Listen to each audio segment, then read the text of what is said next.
Park Croyle, and Caleb Cottle on the mound.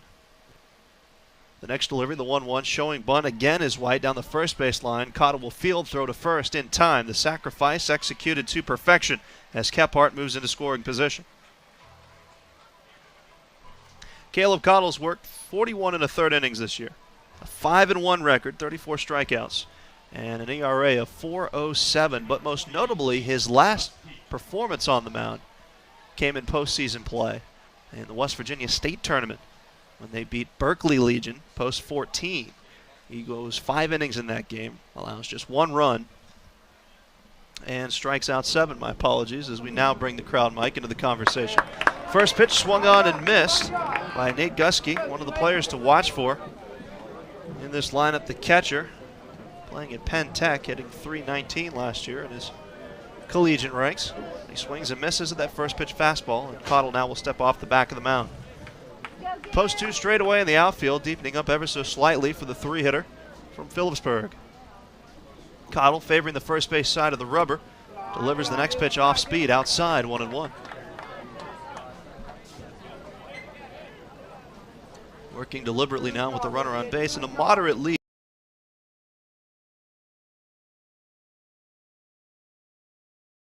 From Croyle, kicks and deals the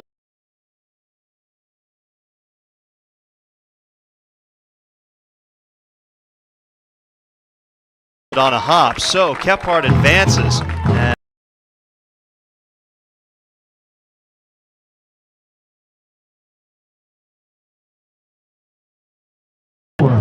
Mike.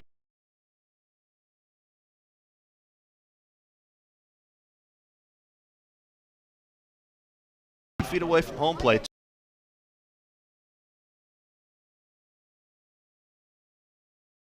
Baseman take the first pitch down.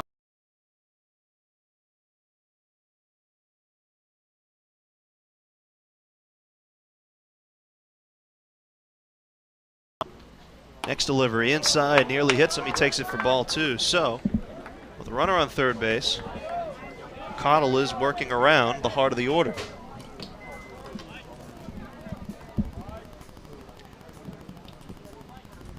Hitters count now on the 2-0 pitch, taken outside, ball 3.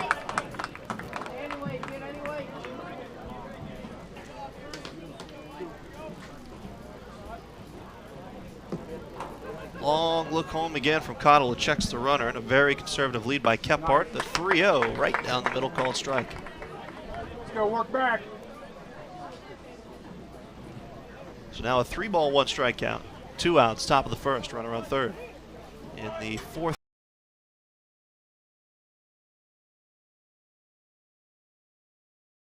Ketko had discarded the bat. He threw it about 60 feet away from home plate, back towards his own dugout. He thought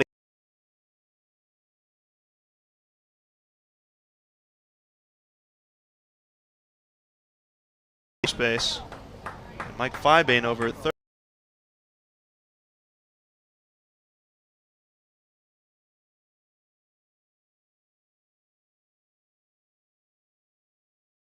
Pass issued by the Morgantown post 2 starter. And walks at times have been an issue for Cottle this year. Number 11, third baseman Colby Hahn. In his 9th start of the season, as Colby Hahn comes to the dish. And that's the 30th.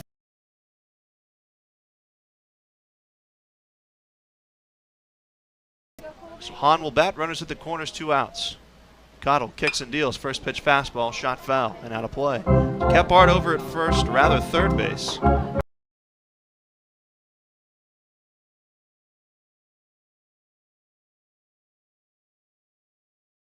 Ahead of the Phillipsburg hitter.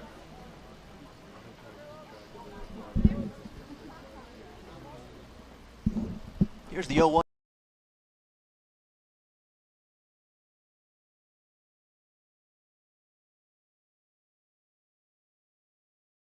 at Dale Miller Field, and Dale Miller himself was in attendance. Saw him just a couple of moments ago, as was Mary Roosh. If you don't know her name, here's the 0-2 pitch, swung on, ground ball towards Cody Thomas at short. Long throw over to first in time to strand the runners at the corners.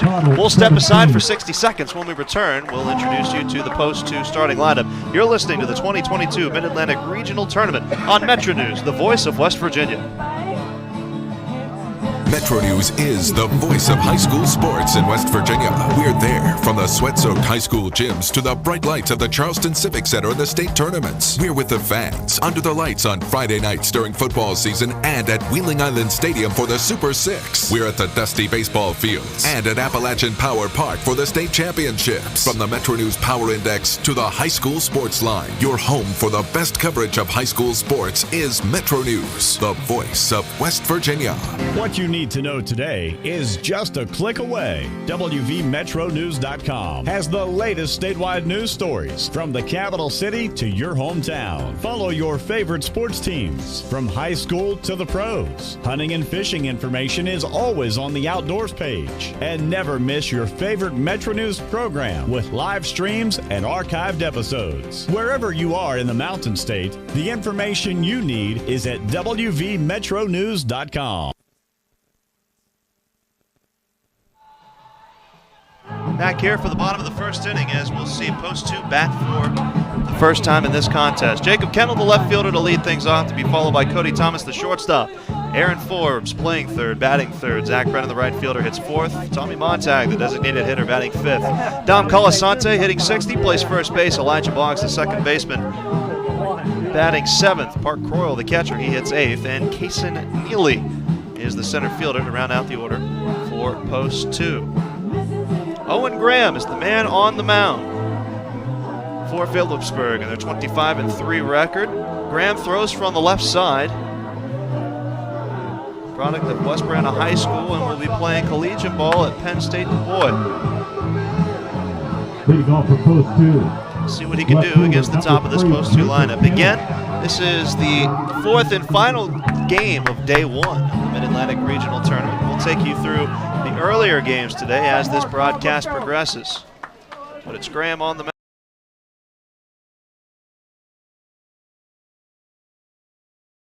Misses outside. Jacob Kennel, for my money, one of the speedier hitters in this year's tournament. The 1-0 delivery to him, misses outside as well. An impressive .438 on-base percentage for him this year, hitting .359. This is his 107th plate appearance. He'll be the first to point out as the next pitch misses outside as well. He's added a little bit of pop to his bat. 6 doubles, 5 triples, and a home run this year. And the Post 2 leader in runs scored. Here's the 3-0 pitch, fastball in on the hands, called strike.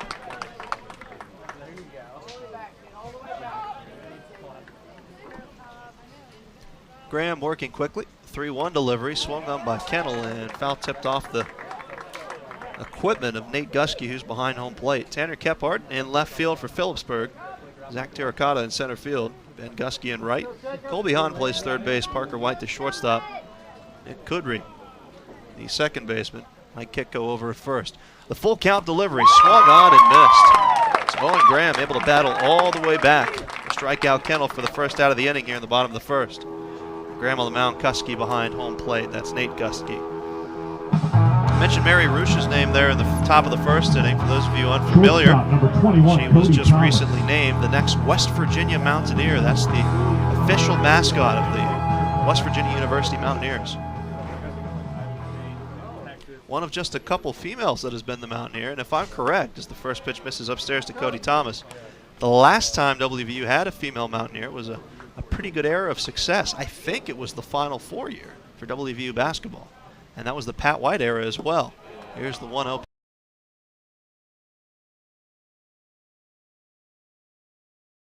At that time. To date myself this early in the broadcast. Here's the 2-0 pitch. Called strike into the hands. Man, that's filthy. Thomas crowds the plate. That fastball just ate him up right in the zone. That's unhittable unless you turn on it quickly, and he was unable to. Graham gets the sign he likes. The next off-speed delivery, swung on and missed. Looked like a changeup that time. Thomas swinging out of his shoes, and the bottom fell off of that pitch as well. So 2 ball, 2 strike count, 1 out, bottom of the first, no score. Graham with the high leg kick. The lefty delivers. Swung on and missed again, the off speed. Back-to-back strikeouts, both swinging for the starting pitcher for Philipsburg.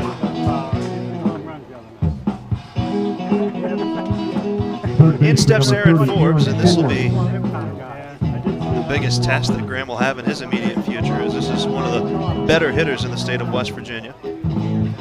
Aaron Forbes has homered 6 times this year and is hitting a whopping .427. He swings a big stick. He'll be playing his collegiate ball at Salem here in West Virginia, the Division II level, as the first pitch misses outside. And an interesting shift applied by Phillipsburg. Colby Hahn, the third baseman, really playing no doubles here, guarding the line. Here's a ball chopped foul left side. So the sun no longer an issue here. This game was supposed to start at 7:30, but due to some of the theatrics we had earlier in the day, it was postponed. Here's the 1-1 pitch to Forbes. Swung on, ripped into left field and fair. Just inside the line, it rolls to the wall as he rounds first base and heads to second with a Cadillac double with 2 outs in the inning.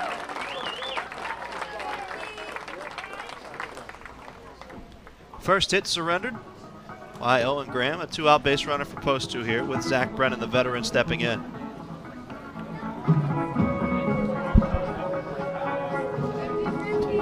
Right fielder number 6, Zach Brennan. So now we'll see Owen Graham work from the stretch for the first time today. Moderate lead by Forbes, a 2-out lead as he retreats back towards the outfield grass by a couple of steps. Graham checks, gets the sign, delivers the first pitch to Brennan. Called strike again. That inside fastball being granted early by home plate umpire Jim Clayton. And Owen Graham loves that, just jamming these right-handed hitters.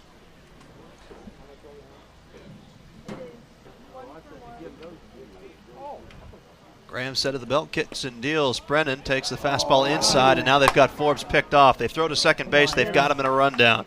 Colby Hahn chases him. The tag applied. No miss. Now the flip. And they're just going to say that Forbes was out of the baseline. He's picked off by Nate Gusky, the catcher. Fired a rocket down to second base. Forbes got into a rundown.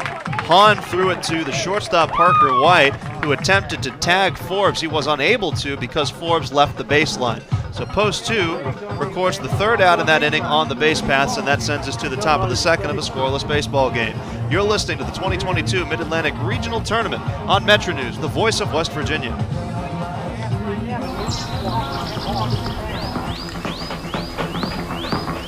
No weekend plans? Try some of ours. Some unrivaled outdoor adventure you won't find anywhere else in the world. To hometown plates and platters that pair well with the local craft beers.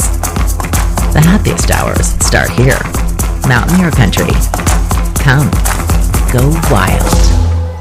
How well do you know your insurance company? Well, I know I pay each month, and I'm covered. Okay, are you sure you have the best rates? Do you have the right coverage for your needs? Are you paying for things you don't need? Well, I haven't actually talked to my agent. I just assumed... Talk to a real person. Talk to someone local and see the difference. Dynamic Insurance Group, caring independent agents that will find insurance solutions that are as unique as you are. Personal or commercial, you're covered at dynamicinsurancegroup.com.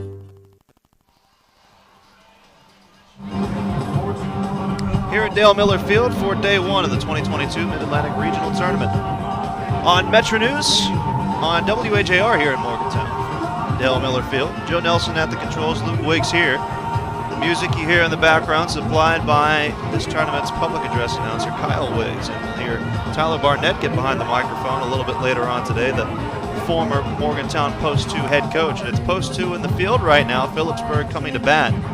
Threatened in the top of the first inning, stranded a couple of runners. And it'll be 6, 7, and 8, their hitters, that'll come to the plate in this inning. Post 2 had a 2-out double by Aaron Forbes in the bottom of the first. He was subsequently picked off. 3 games played. The first one today, Boyertown, post 471 from Pennsylvania. Locked horns with Frederick, post 11. They're out of Maryland. And it was the Maryland side in the end that got the victory, 8-4, the final score of that game. Center fielder number 18, Zach. And it was Kyle Sanger who was the offensive hero, driving in 3 runs. Drew DeSanto and Devin Coldren from Frederick came out of the bullpen to combine for 3 1/3 scoreless innings of that one. The game was tied until the bottom of the 5th, where Frederick scored 4 runs, and they advanced to play tomorrow against the winner of the game that we'll talk about here in just 1 second. First pitch, breaking ball upstairs, swung on and missed by Zach Terracorta. So again, Frederick advances with the win. Boyerstown falls to the loser's bracket. That was the first game played today. Next pitch from Cottle. Misses inside, and the count even at a ball and a strike. Second game played between Wilmington, Delaware and Chesapeake, Virginia. And it was a nail-biter as well. And an interesting story for Wilmington, Delaware, as the next pitch is fouled back to the screen. Only advancing to the regional because they lost in the state tournament game to another team from Delaware, but that team did not submit their paperwork in enough time to qualify for this regional. So Wilmington, Delaware was able to advance on that technicality. But they lose today 6-5. Chesapeake, Virginia, next pitch breaking ball misses inside, and the count now 2-2. Jack Rossi, the starting pitcher, though, for Delaware, you have to tip a cap to him. Goes all 6 innings in that game. Surrenders 6 runs, 5 of which were earned, but able to go the distance and save arms for the rest of the tournament. Next pitch, Terracorta misses upstairs, and the count worked full. Bobby Loper and Thomas Wolf came in relief for Chesapeake, combined for 5 shutout innings. Next pitch swung on, skied into left field. Jacob Kennel will range over and make the catch for the first out of the inning. So again, that's Chesapeake advancing to take on Frederick in tomorrow's affairs. And then the final game completed today. I should say the final game is being completed right before our eyes, but the other game played today is between Allentown, New Jersey and South Charleston, the other representative of West Virginia. Stepping in now is Zach Withrow, and Cottle's first pitch to him swung on and lifted out of play. It took 11 innings to decide that contest, and in the end it was Allentown victorious, South Charleston losing 4-3 in that one. So Allentown will play the winner of this game. This is Morgantown Post 2 against Phillipsburg tomorrow. And again, that Allentown game, as the next pitch is swung on and missed, took 11 innings. Dave Wilson on the call for that one. Do not envy him. It was a competitive game, but a long one nonetheless that delayed the start of this one. Cottle's in search of his first strikeout. He's ahead in the count of no balls and 2 strikes. Next pitch, fastball, grounded to the right side, where Elijah Boggs will make the play and throw over to first base with ample time to get the second out of the inning.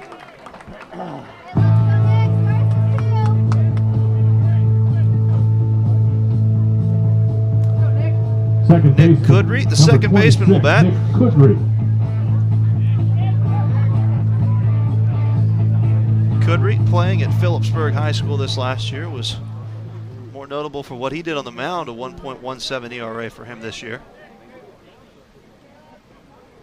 The diminutive right-handed hitter takes the first pitch fastball called strike away. So different approaches by these two hitters.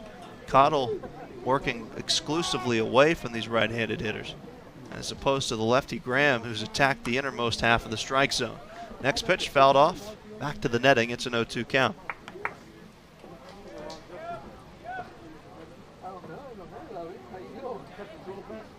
This will be the 29th pitch of the appearance for Caleb Cottle. Looking to get the final out here in the top of the second. This one chopped, right side. Boggs gets an awkward hop off the mound, but fields it and throws on to first base for the final out of the inning. We head to the bottom of the second, and we're still scoreless. This is the 2022 Mid-Atlantic Regional Tournament on Metro News, the voice of West Virginia. Hi, it's Tony Caridi, host of the CityNet Statewide Sports Line right here on Metro News. Join the Senator Brad Howe, Coach Greg Hunter, and myself as we discuss the day's biggest sports stories, talking with coaches, former players, and sports writers from all over the state and across the nation, bringing you the latest from the high schools, colleges, and the pro game. So don't miss the CityNet Statewide Sports Line weeknights at 6:06 here on the Metro News Radio Network and streaming live at WVMetronews.com. Your source for what's happening in West Virginia is WVMetroNews.com. Get the latest statewide news, sports reports from WVU, Marshall, and your local high school teams. Explore the great outdoors with Chris Lawrence. Read Hoppy Kirchable's daily commentary and catch up on your favorite Metro News programs and podcasts. Stay informed anytime, anywhere with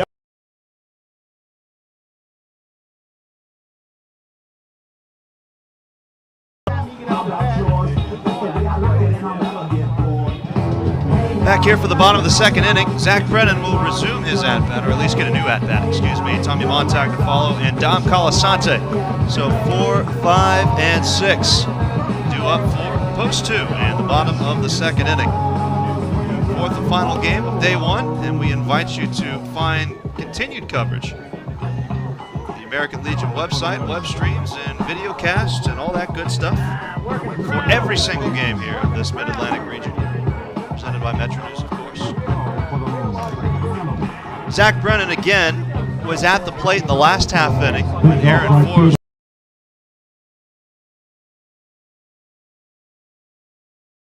many innings. Brennan, a .294 hitter on the season. Grant's first delivery to him, misses outside. Brennan has homered 4 times this season. Amongst the leaders on this team in RBI. As the next pitch is a called strike to even the count.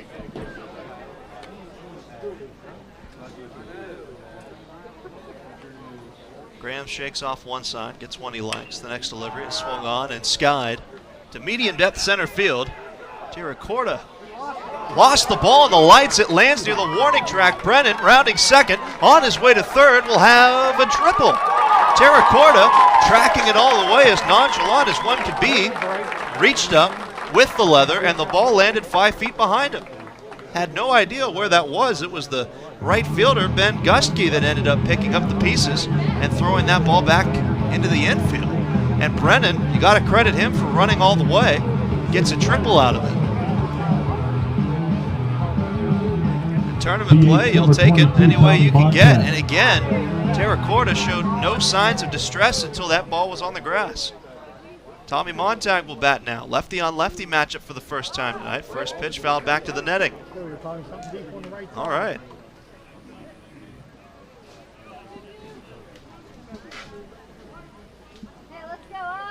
Graham still able to work from the full windup. Here's the 0-1 delivery, misses outside, and even the count at 1-1.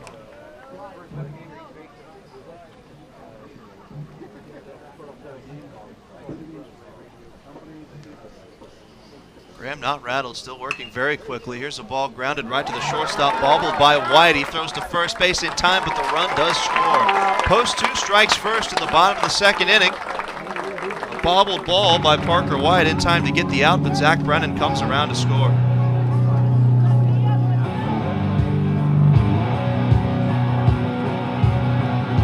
In steps Dom Colasante, so can't rule that an error on the score sheet, but a mistake in the field leads to the first run scored by Morgantown post 2.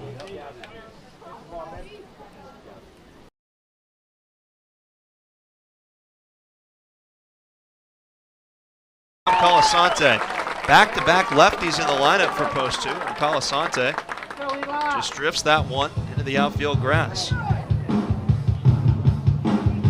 One out single for post 2, bringing Elijah Boggs to the plate.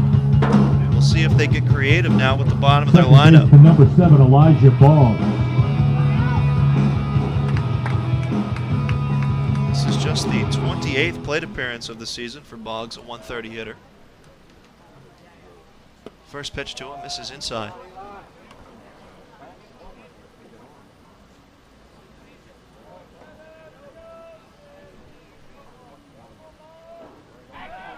Here's a snap throw over to first base and back in safely is Colasante.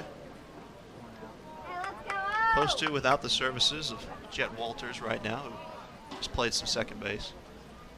So it's Boggs that gets the nod. He swings at this pitch and hits it into the air to right center field, and we'll see if a play can be made this time as reaching over, Tiracorda makes the catch. Fires the ball back towards first base, but not in time to double up the runner. Tiracorda scored at that time, saw it all the way.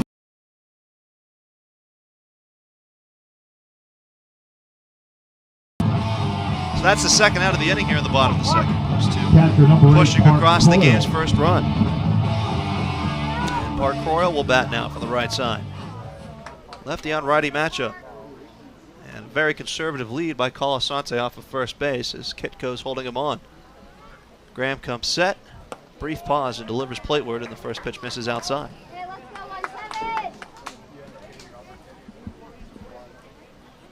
Post 2, the host team, playing in the prime time slot tonight. And the winner of this game will play in prime time tomorrow at 7 o'clock. Token throw over to first base, back in safely is Colasante. Graham set, again throws to first, and this time they've got Colasante leaning, and they've got him picked off. The second inning in a row that a base running mistake has ended the inning for Morgantown Post 2. And that'll send us to the top of the third. You're listening to coverage of the 2022 Mid-Atlantic Regional Tournament on Metro News, the voice of West Virginia. West Virginia Outdoors is the Mountain State's only hook and bullet radio show, dedicated to the more than 250,000 hunters and anglers across the state. Award-winning host Chris Lawrence has been tracking down hunting and fishing stories for more than 25 years. Fun fact about groundhogs that not a lot of people know is they actually go through hepatitis B, much like humans do. They've actually been used as a role model for how hepatitis progresses through humans. Don't even act like you knew that. Whether it's hunting and fishing news or just compelling stories about the enjoyment of the great outdoors. He brought the dogs in the next day. That dog, as soon as it got outside, it hit the nose on the ground. It pulled us. It took us straight through that deer.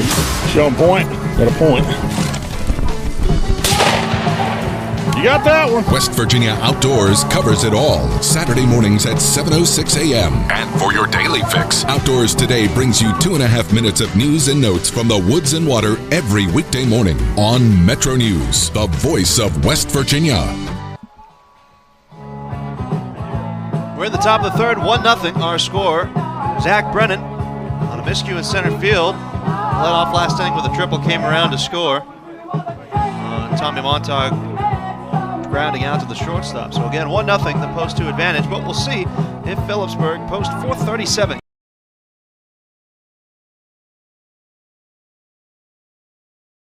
Who led off this game with a single. Still Caleb Cottle on the mound for post 2, has allowed 1 hit and 1 walk so far. Has faced 8, thrown 30 pitches.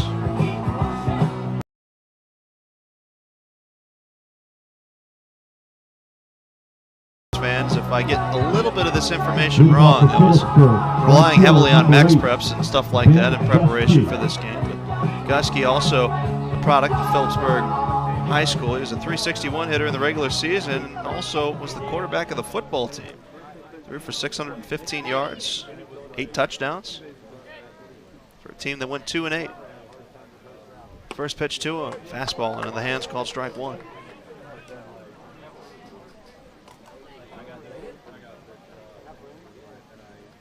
Cottle working exclusively from the stretch. Next pitch, overhand fastball, swung on and missed, strike 2.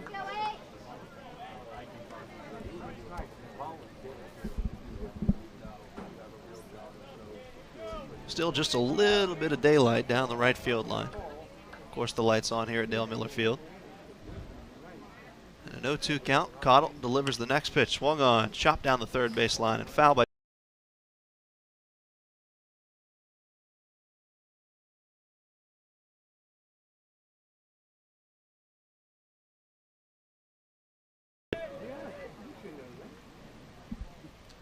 from the stretch. The next pitch again spoiled away by Gusky to stay alive.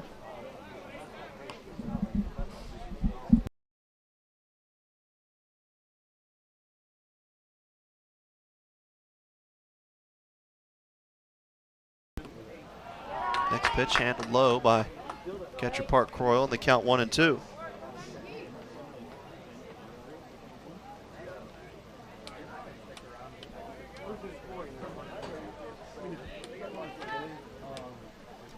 The 1-2 from Cottle, fastball lifted into center field and diving quickly, but the catch made by Kason Neely, who tracked it all the way. Froze for just a moment. You thought that ball might bounce in front of him, but Casey Neely is really one of the better defensive center fielders you'll see at this level. Tracked it all the way and made the Top catch. of the order, left fielder Tanner Kephart. Tanner Kephart, 1 for 1. Like I said, led off the game with a single. Made it all the way to third base where he was stranded. Taking his second hacks against Caleb Cottle. So Phillipsburg's coming here as Pennsylvania State champs. First pitch lifted foul out of play. Coming from that state tournament that was played in Boyerstown. From what I understand, they call it historic Bears Stadium. Had a great run. Beat Greater Pittston 7-1. Beat Paxton as well, last year's state runner-up. 4-2 the score of that game. Next pitch misses low to even the count at a ball and a strike. And then we're victorious in the championship game, 3-1. Punch their ticket here to Morgantown.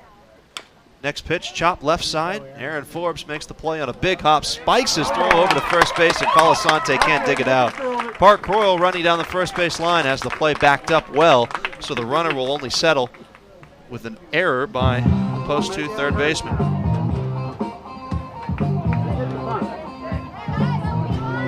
And Forbes again just got a room service hop, just dropped right into his lap and threw a seed over to first base.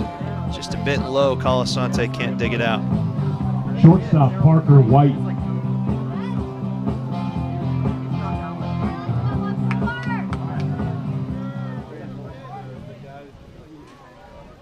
Eight teams here in this Mid-Atlantic Regional, 4 wins away from advancing to the American Legion World Series. Here's a snap throw over to first base, back in safely as the runner.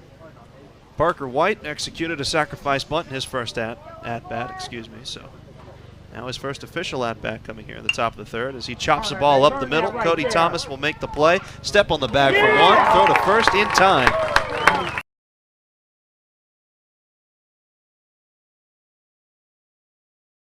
To add to their 1-0 lead. You're listening to the 2022 Mid-Atlantic Regional Tournament on Metro News, the voice of West Virginia.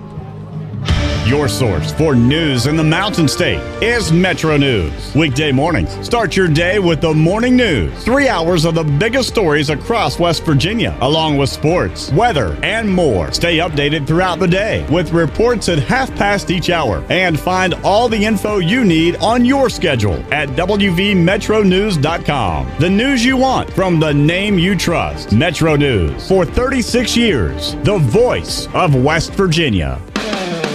Hi, this is Travis Jones. Join me and Coach Greg Hunter every Sunday night from 6:06 until 8 o'clock on the Metro News Radio Network for the CityNet Sunday Night Statewide Sports Line. We'll wrap up the week in sports in the Mountain State, talk about the Mountaineers, high school, and the Mountain East Conference. Plus, you can join the conversation on our toll-free line or on our text line at 304-TALK-304. Join us every Sunday night from 6:06 until 8 p.m. on Metro News. It's the CityNet Sunday Night Statewide Sports Line.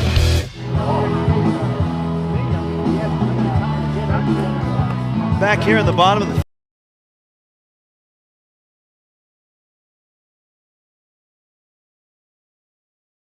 tournament. Luke Wiggs here on the call. Joe Nelson back in our WHIR studios.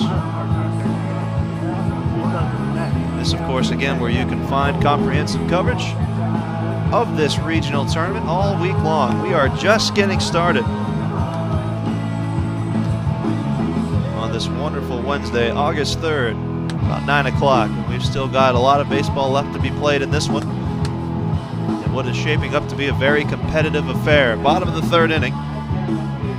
Hitters 8, 9, and 1 up for post 2. And they lead 1-0. Park Croyle at the plate, as he was to end the last half inning when Dom Colasante was picked off of first base. And again, that's back-to-back innings now that post 2 ends the inning with a mistake on the base paths.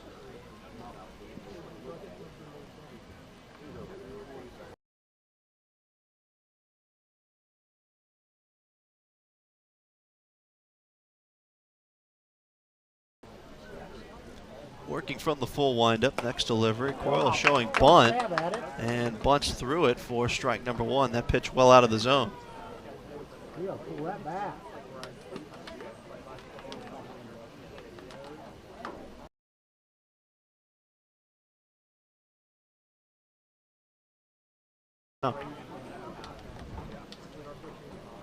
Coyle to be followed by Case and Neely. It's the 1-2 delivery by Graham, trying to go backdoor with the breaking ball. It misses low. Boyle, a 288 hitter, but a 463 on base percentage, excuse me. I always expect a catcher to have a good batter's eye. Here's the 2-2, and that time laying off of that pitch is Coyle, and the count worked full.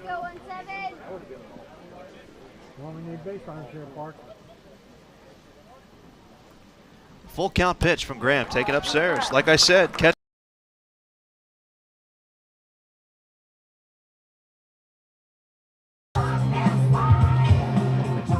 Center fielder Case Neely. You turn your attention to pitching depth in a tournament like this. Again, you're going to have to.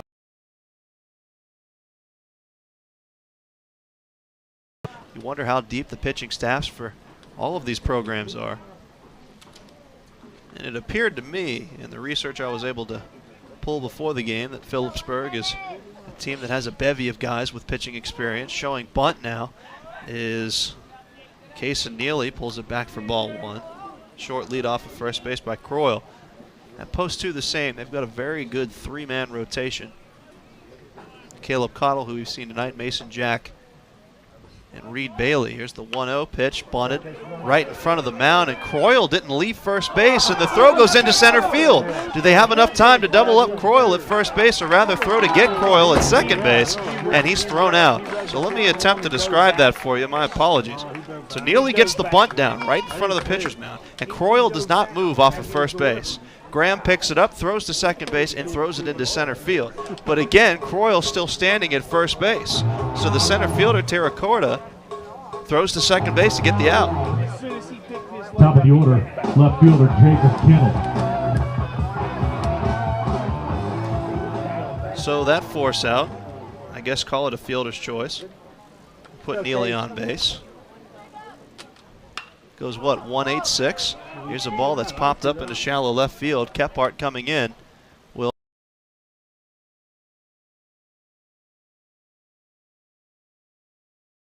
And I think the error there for Coyle was on the leg kick by the pitcher, Graham. He broke back to the first base bag like he thought he was about to get picked off, which is the danger of a lefty. But the bunt was laid down, and he still didn't move, and did not have the luxury of advancing on what would have been the throwing error by the pitcher. So when it's all said and done, it's now Neely over at first base, 2 outs in the inning. Here's a throw to first base, and they've picked off Neely. Run down, the tag applied by the shortstop Parker White, and 3 consecutive innings. Post 2 ends the inning with a runner being picked off. That sends us to the top of the 4th inning, and we'll see what Phillipsburg can do at the plate. You're listening to coverage of the 2022 Mid-Atlantic Regional Tournament on Metro News, the voice of West Virginia.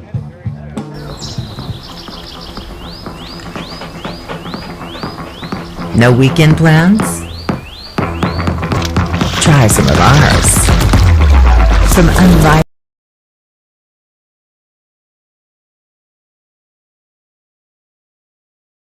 the local craft beers.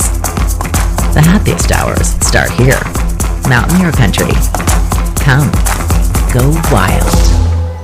How well do you know your insurance company? Well, I know I pay each month, and I'm covered. Okay, are you sure you have the best rates? Do you have the right coverage for your needs? Are you paying for things you don't need? Well, I haven't actually talked to my agent. I just assumed... Talk to a real person. Talk to someone local and see the difference. Dynamic Insurance Group, caring independent agents that will find insurance solutions that are as unique as you are. Personal or commercial, you're covered at dynamicinsurancegroup.com. So post 2, more or less their own enemy here for the first 3 innings. They've lost 3 base runners, all via pickoffs. The deceptive move of Owen Graham. And a base running miscue by their catcher, Park Coyle, as well. So it's a 1-0 ball game. Post 2 does lead as we're in the top of the 4th. Caleb Cottle still on the mound. Again, you're listening to coverage of this tournament on Metro News, the voice of West Virginia. How about a little cross promotion? Daniel Woods, Morgantown's finest, will have a video recap.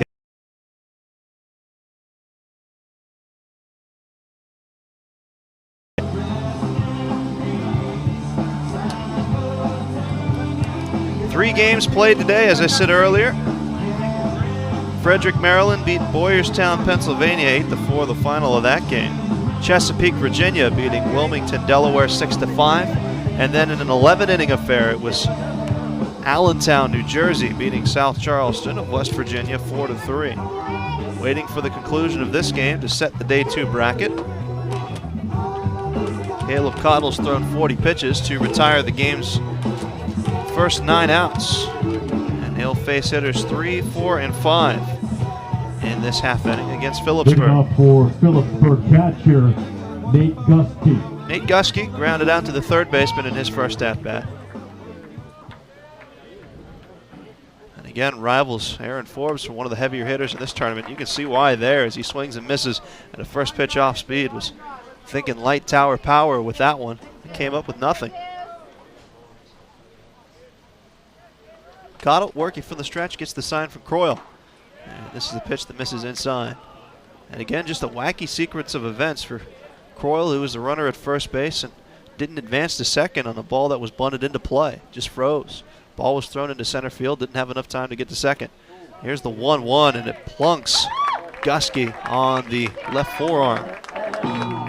So a leadoff base runner for the second time in this game for Phillipsburg. And the first time today that Gusky has reached.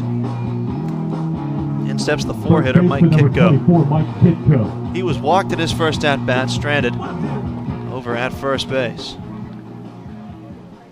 Andy Ultimus, the manager for Post 2, has come out of the dugout, and he's headed straight for home plate, talking things over with Park Croyle. Maybe a little shaken up after that last play as that ball hit the batter Gusky and might have made its through way to Croyle. It's a brief conversation, which I do not believe counts as a mound visit, as Ultimus did not walk into the field of play. But what do I know? 1 out, or rather nobody out, and a runner over at first base for Phillipsburg. That's Nate Gusky. First pitch swinging, Kitko fouls it back to the screen. Kitko committed to play collegiate ball at Slippery Rock.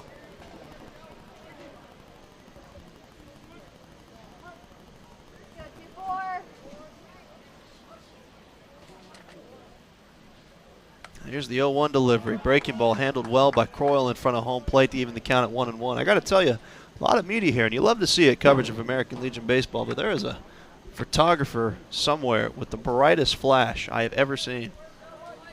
And it just, every time I see it, it looks like lightning, but there's not a cloud in the sky. Here's the 1-1 pitch by Cottle, chopped down the third baseline, still fair, and Forbes picks it up and doesn't have a play. Kitko reaches on an infield single that traveled really about 30 feet. So 2 runners on and nobody out for Phillipsburg, who trail 1-0 here in the top of the 4th. In steps Colby Hahn, the third baseman. He grounded out at his first at-bat. Tiracorda, the center fielder, he's on deck. We'll see if Phillipsburg, who's been willing to execute the sacrifice earlier in this game, will do the same here. Corners in for Post 2. They're shifted to the right side. Cody Thomas, the shortstop's holding on the runner, even with a right-handed hitter who's not bunting at the plate in Hahn, who fouls the first pitch back to the screen. That's the 47th pitch thrown by Cottle. Still in search of his first strikeout. He'd love one here. Has surrendered 2 hits and a walk so far.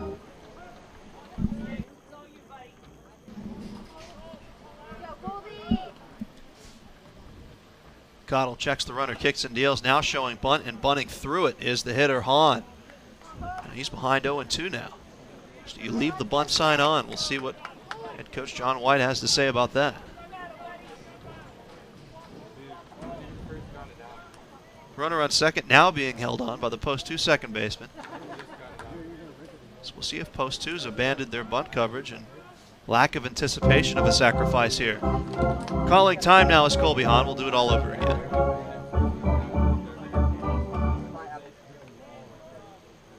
First baseman Dom Colasante is right on the edge of the infield grass. Here's the 0-2 pitch. Breaking ball swung on, popped up in the infield, back to the mound, and the catch will be made by Cottle for the first out.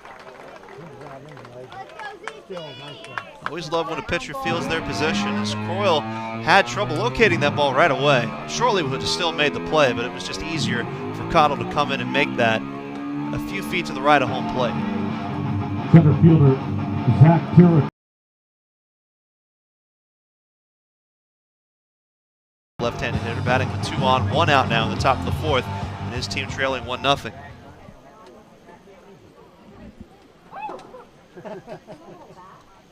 Terracorda swings and misses at the first pitch. Will also be attending Penn State Du Bois. Unclear as to whether or not he'll continue his baseball career. And you love the things you find when you're trying to research for games. As Cottle will check the runner and deliver the 0-1 pitch taken outside. I couldn't find much on his stats, where he played his high school ball. I didn't look incredibly hard, admittedly, but I found out that his favorite movie is Uncharted, and he loves to drink High C. So there you go. He's a big fan of Quaker Steak and Lube chicken wings. Who isn't? 2 runners on and a 1-1 count. Terracorda watches the next pitch miss outside. But you've got a near-grown man that still enjoys the taste of High C. I'm here for it. 2 balls, 1 strike, 1 out. Runner at first base is Kitco. Gusky's over at second. Phillipsburg looking to tie or take the lead for the first time in this game. Here's the 2-1 lifted into the air in left field. Jacob Kennel will settle underneath it and make the catch for out number 2. For the second time in as many at-bats, Terracorda has flown out to left field.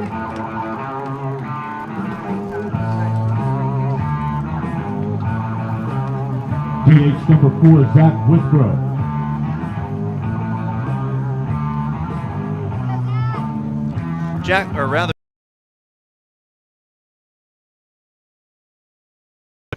As Phillipsburg is in danger, of stranding a couple of runners. 2 on, 2 out. Cottle working from the stretch. Withrow will ground this ball to the right side, and it's through and into right field for a base hit. Gusky's rounding third. He's on his way to the plate. Here's the throw, not in time. The game is tied. Withrow with a C&I single to the right side. And that drives in the first run of the game, for Phillipsburg. Kitco advances to second. And it's really a shame for post 2 there, as Elijah Boggs had broken towards second base with the runners on the move, and the ball was hit to right where he was. If he stays put, that's the last out of the inning, but obviously ranging over towards the second base bag, and the ball went right past him to the right side. So we're tied at a run apiece here in the top of the 4th, and we'll see if Phillipsburg is done yet. Here's a check swing, called strike. Nick Kudry at the plate right now. Kudry grounded out to end the second inning in his first at-bat. A couple of teammates on base for him to drive in if he feels so inclined. Cottle from the stretch. The 0-1 pitch misses inside, 1-1.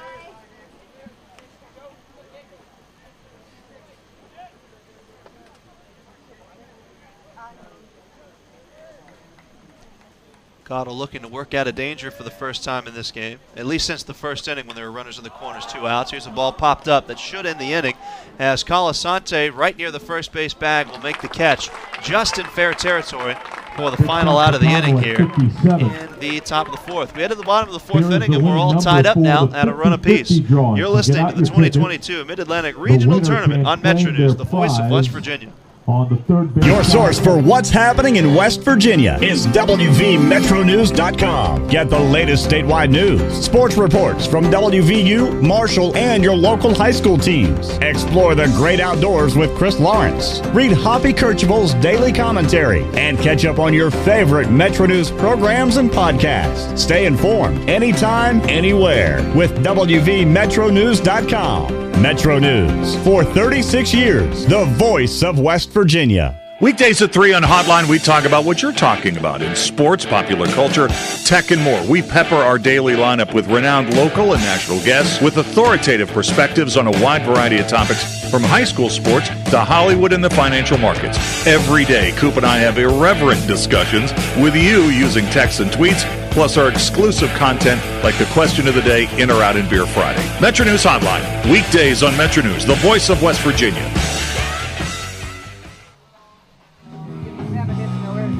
Owen Graham out for his 4th inning of work. We're in the bottom of the 4th inning here at Dale Miller Field, and it's a tie ball game at 1 apiece.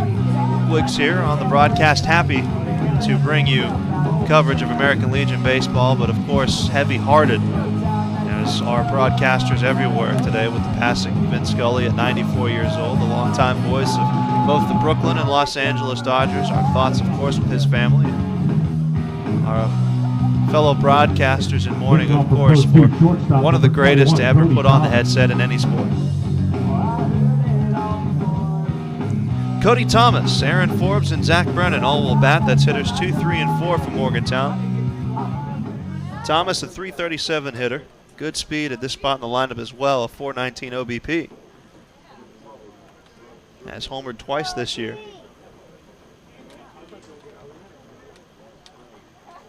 And has stolen 4 bases. We'll see if he can get him on. Here's a backdoor breaking ball for a called strike 1. That was the 36th pitch thrown by Owen Graham. He'll work from a full windup as opposed to his counterpart from Morgantown, Caleb Cottle, who works exclusively for the windup. Here's a pitch outside, the count 1-1. And it's been every bit of a pitcher's duel so far.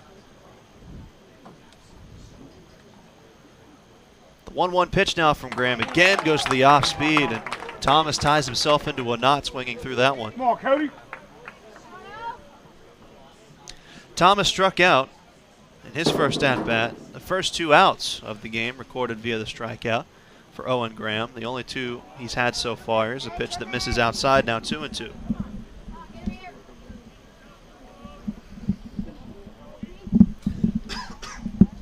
Now working from the windup, this next pitch swung back to the netting. The count 2 balls and 2 strikes. For those of you unfamiliar with Dale Miller Field and the upgrades that have been put into it here at Milan Park over the years, as Owen Graham sends the next pitch, fastball misses outside. Of course, local fans may remember Holly Field, the longtime home of WVU baseball, all the way up to 2012. And a lot of the facilities of Holly Field were moved over here to Dale Miller Field. Next pitch, chopped left side. Colby Hahn will make the play in a couple of hops, throws a seed over to first base for the first out of the inning. Bleachers from Holly Field have been moved over here, and it's a little bit of a hike. It's a couple of miles away, as is the press box that I'm standing in right now.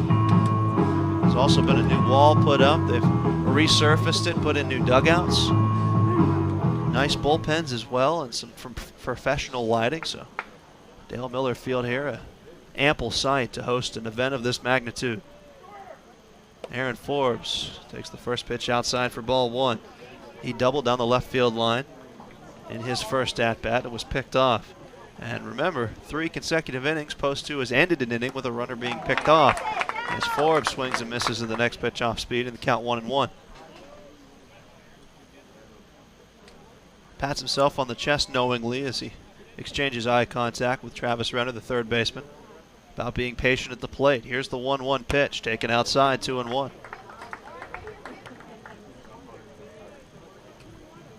I have to say, not only has this been a well-pitched game up until this point, the 2-1 count, 1 out in the bottom of the 4th inning, and we're tied at a run apiece.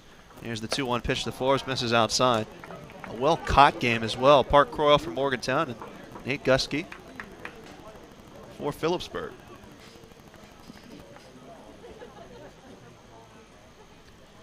Here's the 3-1 pitch from Graham on its way. Swung on and foul tipped into the catcher's mitt to make the count full. Zach Brennan awaits on deck. He scored the only run of the game from Morgantown. Full count delivery on its way from Graham. Swung on again, foul tipped into the catcher's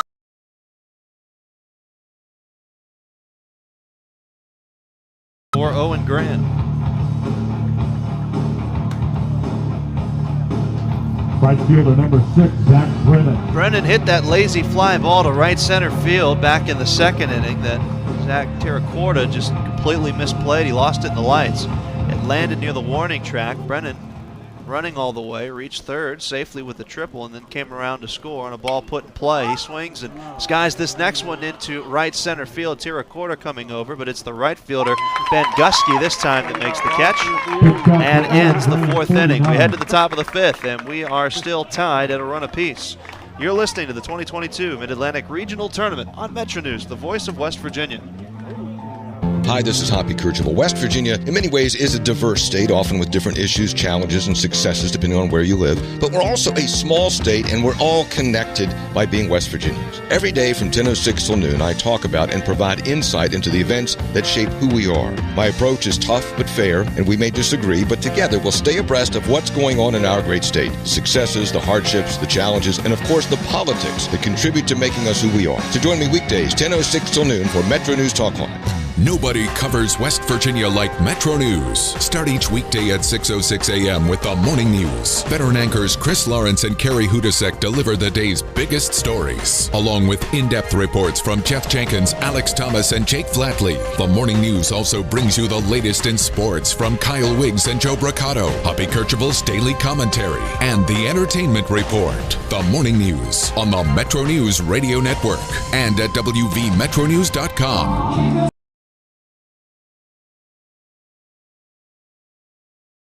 That's being played through the PA speakers right now, and that's what both of these teams look to do. It's not an elimination game yet. We're just in day one, but you never want to start your first game of tournament play with an L next to your name. At the top of the fifth inning, Philipsburg, Pennsylvania against Morgantown, post 2 of West Virginia, tied at a run apiece.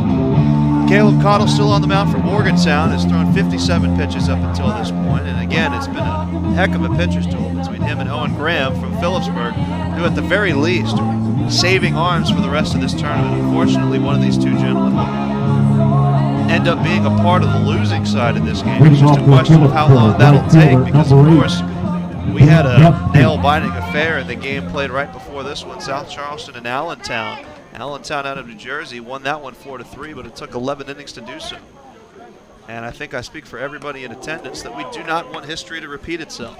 First pitch inside, Ben Gusky had to bend away from that one as it was upstairs, right in the kitchen.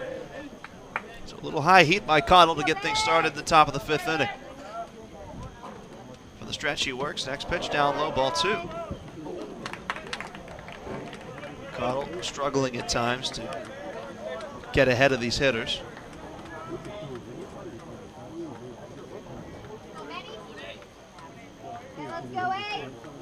In danger of allowing the leadoff hitter to walk for the second time in as many innings, the third time in this game. Here's a ball chopped up the middle.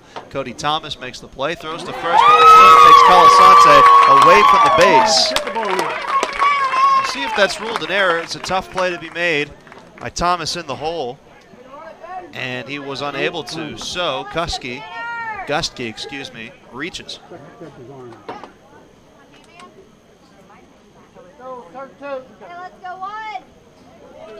And it will be an error charge to post 2 shortstop.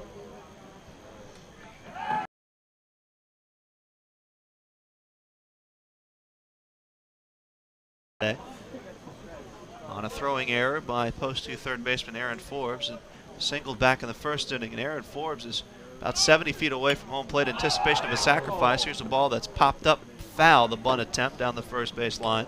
Lands harmlessly in the grass.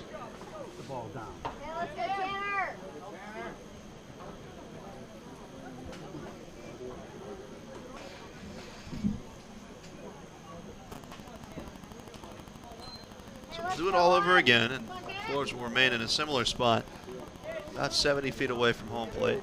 Post 2 deep up the middle, and Colasante holding on the runner at first. Outfield straight away, saves Zach Brennan, who's playing relatively shallow in right field. Here's another snap throw to first base, and the runner back.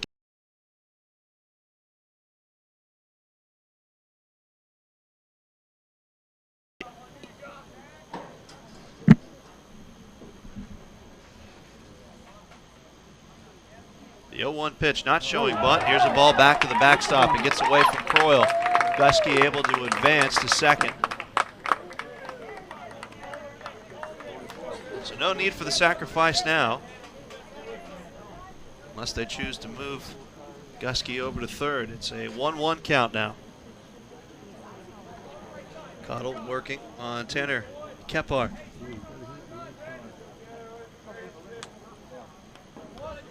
Mashinon Valley High School is where Kephart played his ball in the spring, a .291 hitter. Here's another spike fastball, but this time Croyle equal to the task as he blocks it niftily. And the count 2-1. 2 balls, 1 strike. Nobody out, top of the 5th, and we're tied at run apiece. The go-ahead run in scoring position for Phillipsburg, the Pennsylvania state champions, doing battle with the West Virginia state runner-up. Of course, getting here because they are the host team, Morgantown post 2. Next pitch misses outside, now 3-1.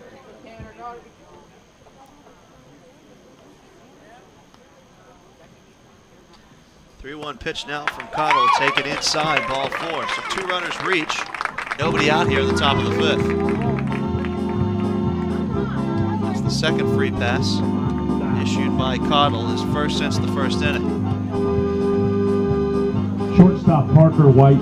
Parker White has laid down a bunt in this game already, grounded out as well. Again, a decision to be made as to whether or not Phillipsburg wants to go to the sack bunt. See what John White, their head coach, has to say. Showing bunt is the shortstop. He gets it down the third base line, and Cottle can't make a play. It just lands harmlessly right inside the third base line. Bases loaded, nobody out for Phillipsburg here in the top of the 5th. Slow roller, that bunt down the third base line, and it just skimmed along the lip of the grass, and Cottle hoping in vain that it would roll off of that lip and into foul.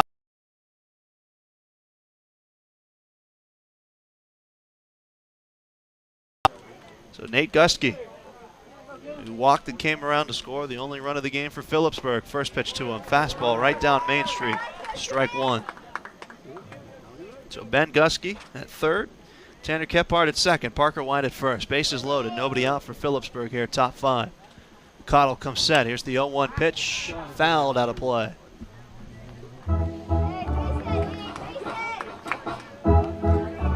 Corners in for post 2 now. Deep up the middle in anticipation of the double play. An outfield deep all the way around. With the 3-hitter up, and Gusky and Mike Kitko on deck to follow. He's 1 for 1. We reached on a walk as well. Here's the 0-2 pitch from Cottle, breaking ball. Bounced in front of home plate where Croyle knocks it down.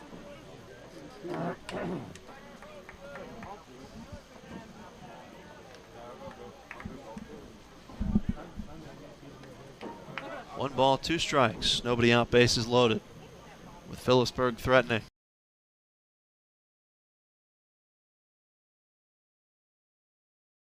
Not to the liking of Nate Gusky, who steps out of the batter's box.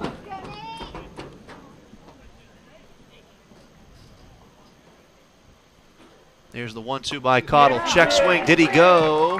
Yes, says the home plate umpire. And that's a very important strikeout and out number 1 for Morgantown here in the 5th. Check swing by Gusky, and you didn't even need the appeal that time, as the home plate umpire, Jim Clayton, had it all the way and says that's strike number 3. Mike Kitko batting now. Can do equal damage as Gusky, who was just at the plate. Bases loaded, 1 out now, top of the 5th, in a tie ball game. Cottle's first pitch plateward in the dirt, again handled by Croyle, ball 1. No margin for error for the post 2 starter.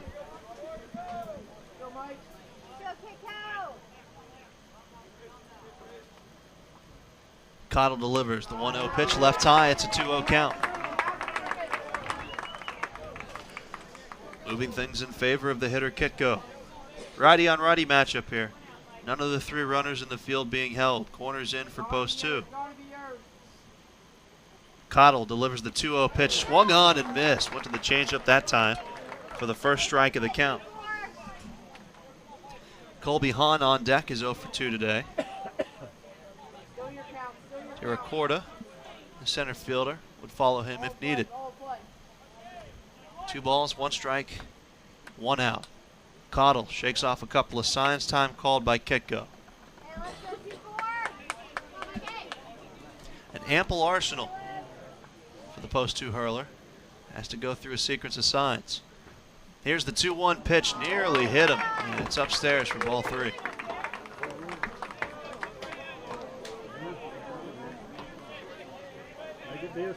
Cottle will go to the rosin bag here. Can't miss with this next one with the bases full. It's Cottle v. Kitko. It's a 3-1 count. favor of the Phillipsburg hitter. And here's the 3-1 delivery. Fastball called strike right at the belt, full count.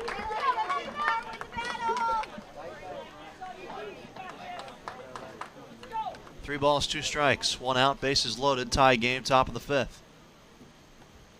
Cottle delivers the 3-2 delivery, chop to the left side, over the head of Forbes, into left field for a base hit. This will score two as Kendall tracks it down, throws back to first base, or rather third base, but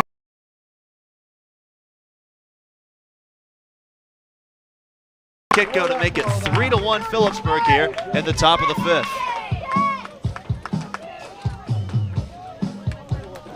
So runners at first and second now, one out. And a 2-run lead for the Pennsylvania side, who are the visitors in today's game.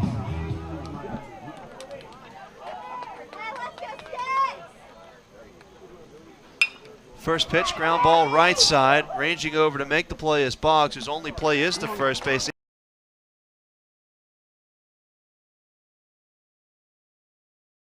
Third and kick go to second.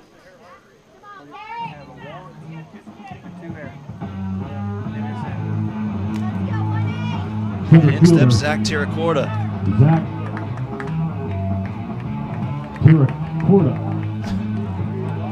Twice he's flown out to left field in this game. He's got two runners in scoring position. Righty on lefty matchup. Cottle's first pitch swung on and missed. Phillipsburg leading for the first time in this contest.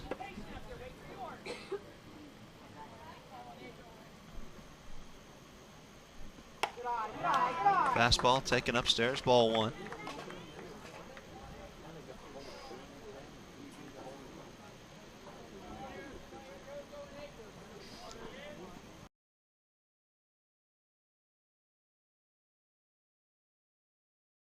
And missed by Tiracorda as well.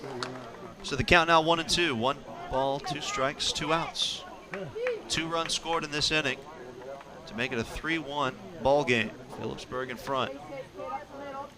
The 1-2 delivery misses outside. 2 balls and 2 strikes.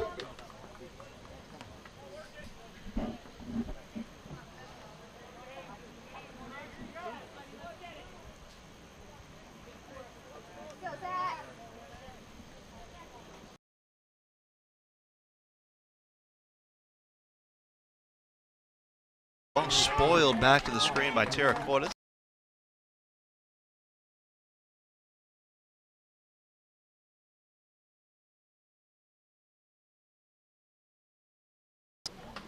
Veteran move by a veteran player. Very talented lineup here for Phillipsburg. Here's the 2-2 pitch, just inside. Make the count full.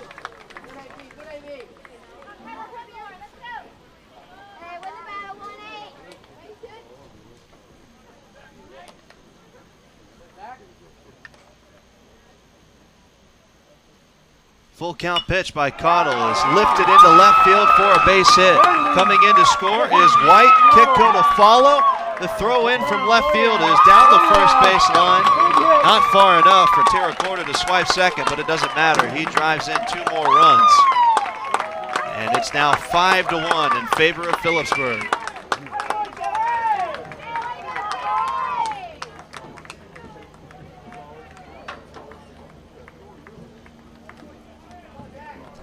Pair of 2 RBI singles in this half inning, one by Zach Tiracorda, the other by Mike Kitko to give them the lead. And we'll see if that'll be all she wrote for Caleb Cottle.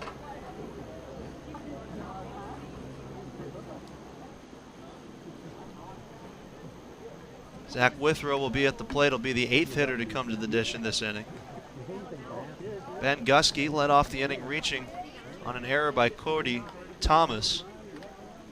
Came around to score, as did Tanner Kephart, who walked. Parker White laid down what he thought was a sacrifice bunt, ended up bunting for a hit, so the bases were loaded at that point for Mike Kitko, who singled in 2. And Zach Tiracorda followed up 2 batters later, driving in 2 runs of his own. Zach Withrow. So Cottle's going to remain in there. Zach Withrow batting with a runner at first. First pitch swinging, base hit, shallow right Runners will go station to station this time. So runners at first and second now, 2 outs. He took that one to the opposite field. And Nick Kudry will come to the plate. He is the 9th hitter to take his hacks against Caleb Cottle in this inning. 5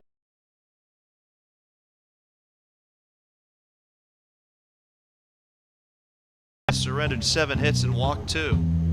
And of those 7 hits, 4 have come in this inning, as have 4 of the runs. Kudry swings at the first pitch, fouls it out of play.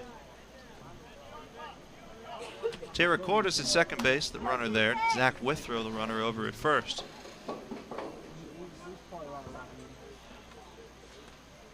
And we're in the top of the 5th inning. Phillipsburg scoring 4 so far, looking to continue to threaten. Time is called. Again, Cottle taking a little bit too long for Kudry's liking. Cottle's pitch count up to 86. Here's the 0-1 delivery. Breaking ball bounced in front of home plate. Handled well by Croyle. The runners stay put.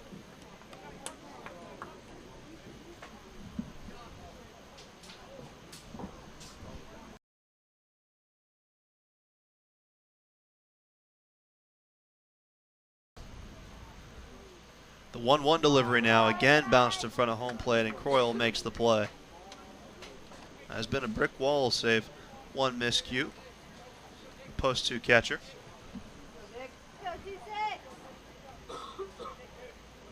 Aggressive lead by the runner at first base, not being held. Here's the 2-1 pitch left upstairs. It's now a 3-1 count. Things falling apart a little bit here for Caleb Cottle. Really needs to keep it where it's at with post 2 looking to battle back now. Here's the ball shot into right field. Is it fair? Just foul off the bat of Kudry. That would have scored 2. And just foul down the first base line, says Tony Veltri. Runners off on contact, obviously, with 2 outs. Tiracorda certainly would have scored from second. Withrow, by the time that ball was ruled foul, was about halfway to third base, so most likely would have scored as well, with Zach Brennan having to travel a long way to get it. So a fortunate bounce for post 2, but still Cottle in search of the final out of this half inning. Full count delivery, 2 outs. Here it comes. Swung on, chopped to the right side. Elijah Boggs will make the plays. He goes down to one knee, throws to first just in time to get the last out of the inning. Phillipsburg has taken their first lead of the game. They lead 5-1 as we head to the bottom of the 5th. When Morgantown post 2 will bat. And you're listening to coverage of the 2022 Mid-Atlantic Regional Tournament on Metro News, the voice of West Virginia.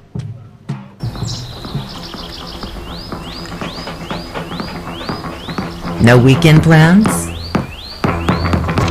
Try some of ours. Some town plates and platters that pair well with the local craft beers. The happiest hours start here. Mountaineer Country. Come, go wild. How well do you know your insurance company? Well, I know I pay each month, and I'm covered. Okay. Are you sure you have the best rates? Do you have the right coverage for your needs? Are you paying for things you don't need? Well, I haven't actually talked to my agent. I just assumed... Talk to a real person. Talk to someone local and see the difference. Dynamic Insurance Group, caring independent agents that will find insurance solutions that are as unique as you are. Personal or commercial, you're covered at dynamicinsurancegroup.com. Well, we were rolling our way through a bit of a pitcher's duel here through the first 4 innings of play, and that's before Philipsburg is able to play 4 runs in the top of the 5th inning. They lead 5-1 as post 2 will come to bat now. Tommy Montag, Dom Colasante, and Elijah Boggs. They're combined 1 for 3 today. They'll all come to the plate in this inning.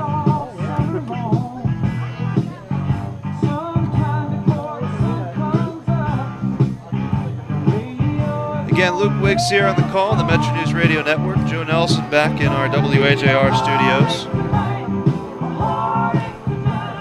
The winner of this game will play tomorrow at 7 p.m. against the winner of the second game we had played today. And that would be Chesapeake, Virginia. So the winner of this game will take on Chesapeake, Virginia tomorrow at 7 p.m.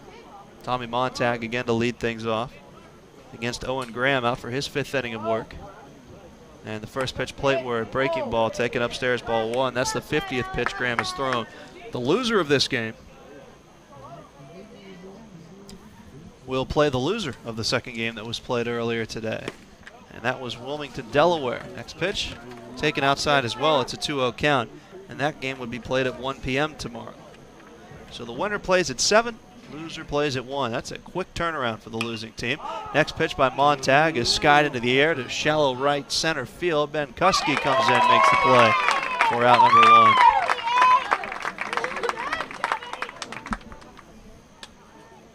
1. First baseman number 5, Dominic Calasante. Owen Graham so far, 4 1/3 innings, has allowed 3 hits, 1 run that was earned, walked 1, struck out 3. Although of the 3 hits he surrendered, 2 have gone for extra bases, a double and a triple. Has thrown 52 pitches, and at the plate right now is Dom Calasante, the 15th hitter he's faced. Calasante fouls this first one down the first base line.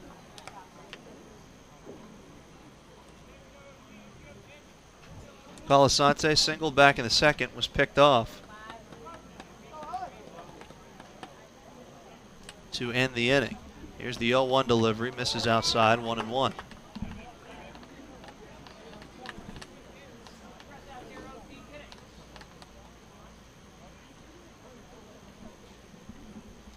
Owen Graham working quickly, overhead breaking ball is a beautiful delivery to make the count 1-2.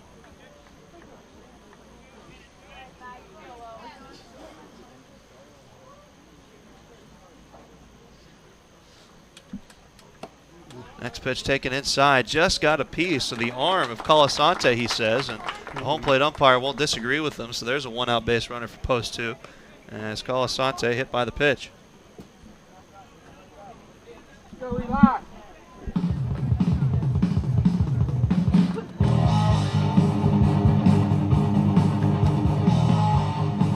In steps Elijah Boggs with a runner on base. Boggs flew out to center field in his only at-bat. First pitch taken outside. Remember, a deceptive move by the left-handed throwing Owen Graham. He's picked off 2 post 2 base runners tonight, and his catcher, Nate Guskey, has picked off 1 as well. From second base, no less. Here's a pass ball. Calasante on his way to second base, standing up. So each catcher's been tremendous tonight, Park Royal and Nate Guskey, but they've both allowed a pass ball. So Calasante in scoring position, post 2 trailing by 4 runs here in the bottom of the 5th inning. And it's a hitter's count to Elijah Boggs, to be followed by Park Royal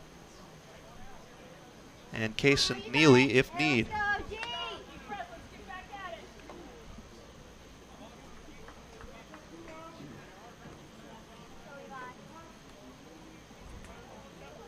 Owen Graham struggling just a little bit with control here in his 5th inning of work. Here's the 2-0 pitch.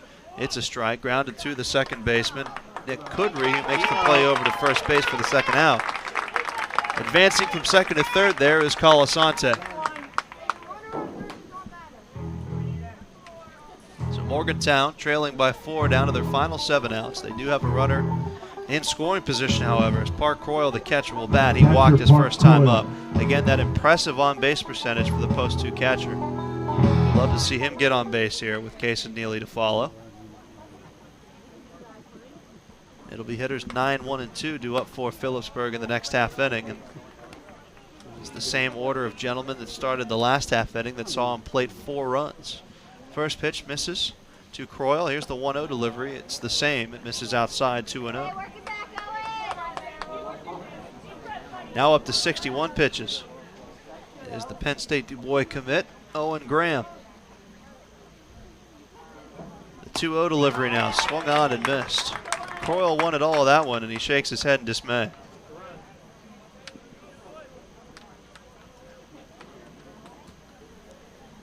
So we have a tentative lineup for tomorrow, I mentioned earlier.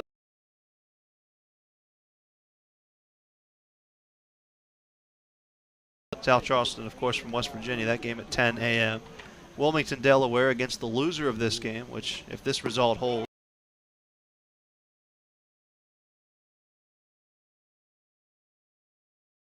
4 p.m. And then Chesapeake, Virginia against the winner of this game, which if it holds would be Phillipsburg at 7. Next pitch misses outside, ball 4. So 2 on, 2 out now. You can hear the post 2 games here terrestrially on WAJR, but for the rest of the tournament games, you'll have to find them through the tournament website. Time called, and we'll see what this means for Phillipsburg if they elect to go to the bullpen. 65 pitches thrown by Owen Graham, but he's just walked a batter to put runners at the corners. John White's the manager for this Phillipsburg post 437 side. Their record 25-3. And it looks like more of a conversation than anything else here.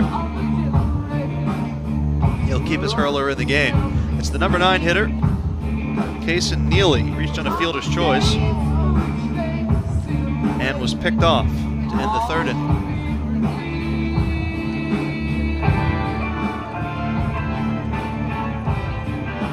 So runners at the corners, Colasante at 3rd, Croyle at 1st. Come on, Case. Kason Neely, the center fielder, batting now. Pickoff attempt to first base. Not taking any chances is the post 2 base runner there. Croyle is really a step and a half off the first base bag. First pitch to Neely, breaking ball, called strike.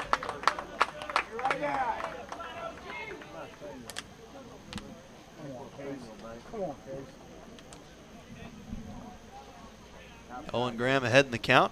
Here's the 0-1 delivery, swung on, popped up, out of play over our broadcast position.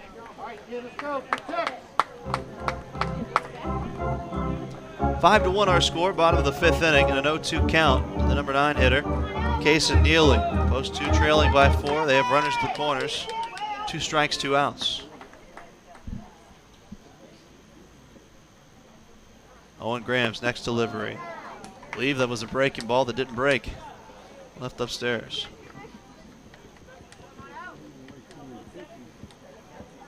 Hadn't mentioned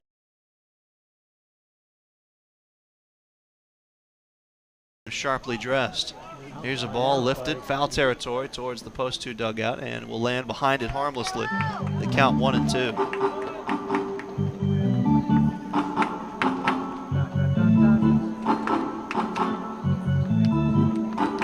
One ball, 2 strikes, 2 outs. It's Owen Graham, the lefty, against the right-handed hitting Kason Neely.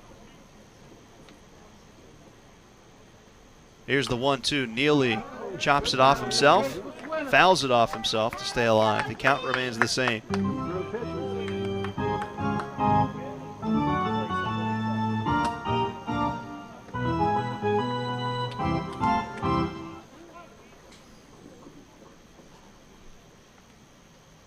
Graham comes set at the belt, checks the runner at first. Short lead by Croyle. The 1-2 pitch again spoiled out of play. And you love the fight here from Kason Neely.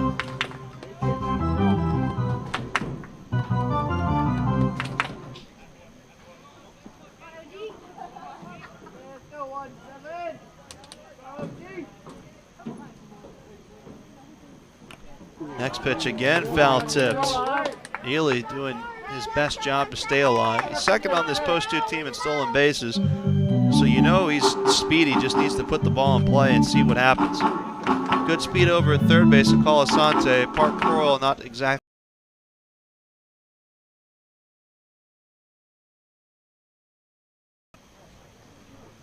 Here's the 1-2 from Graham. Neely takes it inside, ball 2. Low and in the dirt, handled by Gustke well to keep the runners at bay.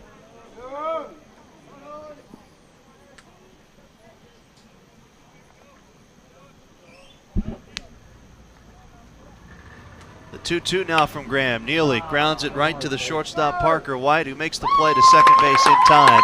That's the final out of the inning, and post 2 strands a couple of base runners. We head to the top of the 6th inning, and Phillipsburg will come to bat. They lead 5-1. You're listening to the 2022 Mid-Atlantic Regional Tournament on Metro News, the voice of West Virginia.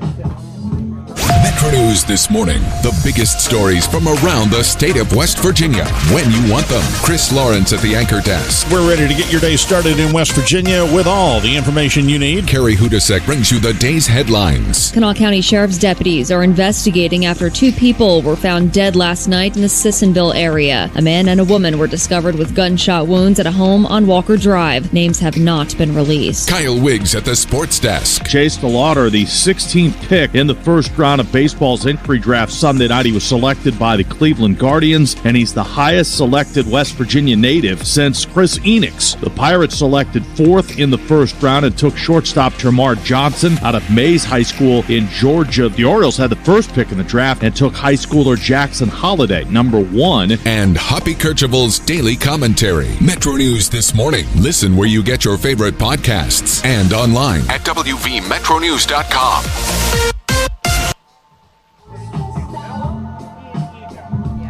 Top of the 6th, 5-1 ball game. Caleb Cottle, pitch count up to 91, still in the game for post 2. Looking to keep the game where it's at and hopefully eat up a couple more innings to save arms for the rest of this tournament, regardless of the outcome of this game.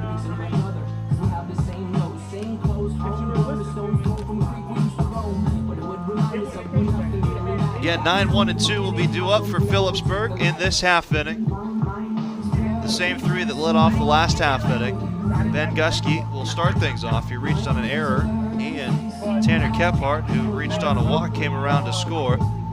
Mike Kitko singling in 2, and Zach Tiracorda singled in 2 as well, bringing home Parker White, who reached on a bunt single, and Kitko, the aforementioned, who drove in 2 and reached as well.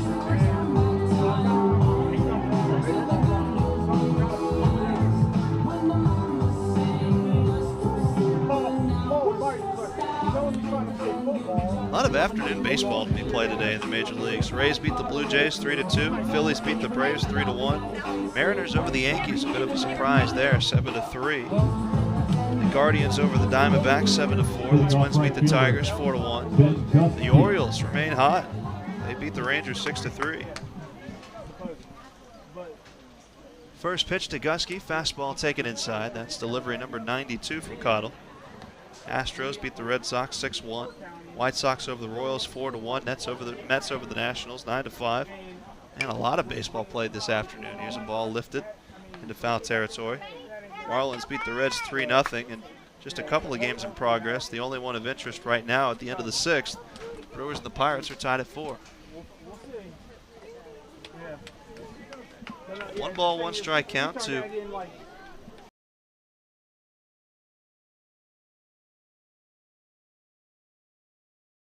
back. Next pitch called strike. The count now 1-2. Saved and everything, so.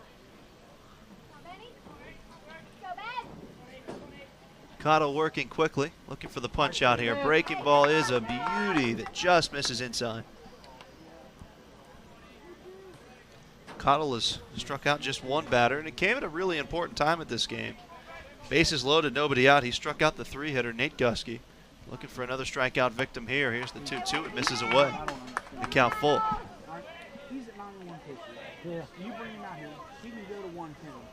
And it's no secret, the downfall of Cottle in this game is here's the full count delivery. Grounded right to the shortstop, Cody Thomas, who makes the play in time for the first out of the inning. As I was saying, 3 times in now make it 6 innings, the leadoff hitter had reached for Phillipsburg, and 2 of those 3 times they scored a run in that inning. They scored a run in the 4th, and then 4 runs in the 5th. And in both of those half innings, the leadoff hitter reached. And speaking of leadoff, here's the leadoff hitter, Tanner Kephart. Singled, reached on an error, walked, and came around to score. So a busy day for him. The left fielder for post 437. First pitch misses down low. And that's delivery number 98 from the arm of Cottle. The 1-0 swung on, skied into center field. Jason Neely will make the catch for the second out. And in steps Parker White. Parker White has had as unselfish of a day as one can. 2 bunt attempts, one the successful sacrifice, and once he reached on an infield single, came around to score, is grounded out to the shortstop as well. And he is Phillipsburg shortstop. First pitch from Cottle, taken outside, ball 1.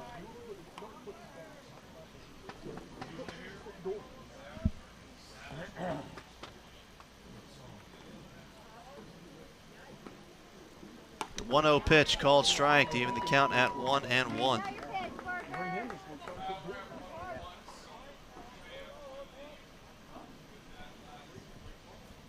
Of the pitches thrown by Cottle, this misses outside. Now the 102nd delivery. 62 have been for strikes. The 2-1 pitch swung on, and it's over the head of the second baseman into right field for a 2-out single. Off the bat of Parker White, who's reached safely for the second time in as many at-bats.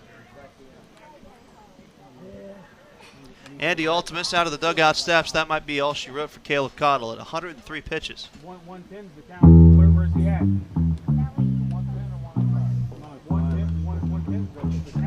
The line on him so far, 5 2/3 innings.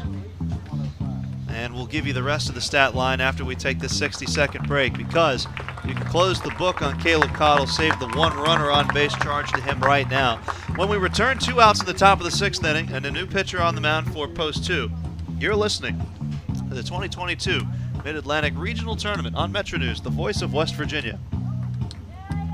Metro News this morning. The biggest stories from around the state of West Virginia when you want them. Chris Lawrence at the anchor desk. We're ready to get your day started in West Virginia with all the information you need. Carrie Hudasek brings you the day's headlines. Kanawha County Sheriff's deputies are investigating after 2 people were found dead last night in the Sissonville area. A man and a woman were discovered with gunshot wounds at a home on Walker Drive. Names have not been released. Kyle Wiggs at the sports desk. Chase DeLauder, the 16th pick in the first round of baseball's entry draft Sunday night. He was selected by the Cleveland Guardians, and he's the highest selected West Virginia native since Chris Enix. The Pirates selected 4th in the first round and took shortstop Termar Johnson out of Mays High School in Georgia. The Orioles had the first pick in the draft and took high schooler Jackson Holliday, number 1. And Hoppy Kercheval's daily commentary. Metro News this morning. Listen where you get your favorite podcasts and online at WVMetroNews.com.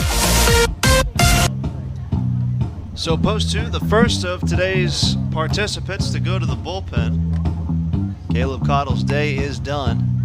And it is Aiden Frombach to come out of the bullpen. He's worked 28 innings this season. Record of 0-2, does have a save. In those innings, he's allowed 26 runs, 18 of which have been earned. Walked 11, struck out 14, hit 5 batters, so a 4.5 ERA. And he'll face Nate Gusky, the 3-hitter, and a runner on base with 2 outs here in the top of the 6th. And a 5-1 Phillipsburg lead. Again, the numbers on Cottle, and remember the runner at first base, Parker White, is still charged to him. 5 2/3 innings. He's thrown 103 pitches, 63 have gone for strikes. 8 hits, 5 runs, 2 of which were earned, 2 walks, 1 strikeout. Facing 29 batters, induced 9 ground ball outs and 6 via the flyout. Of course, that strikeout as well. Aiden Frombach, the left-handed thrower in the game to get the final out here in the 6th. Post 2 then would be just down to their final 6 outs. Looking to rally, they've got the top of their lineup due up in the 6th inning. Catcher Nate Gusky. Nate Gusky, product of Penn Tech College, where he had a great season hitting .319. He exchanges pleasantries with his counterpart, for post 2, Parker Croyle.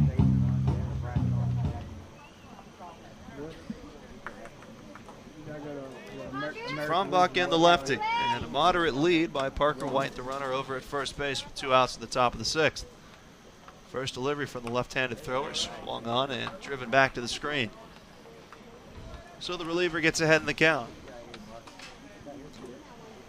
Gusky has been relatively muzzled today by this post 2 pitching staff. He's 0 for 2. Grounded out to the third baseman, struck out, but did walk and come around to score the first run of the game for Phillipsburg. back in the fourth. Next delivery to him. Breaking ball taken inside. The count even at a ball and a strike.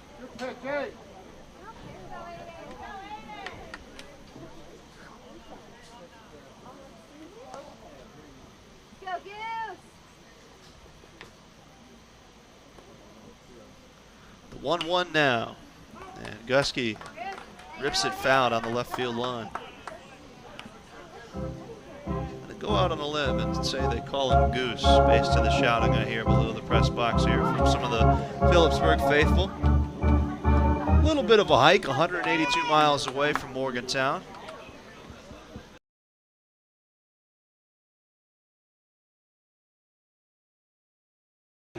Just foul.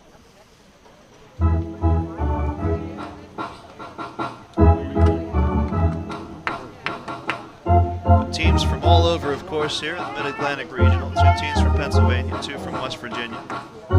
New Jersey represented as well, as Maryland, Delaware, and Virginia.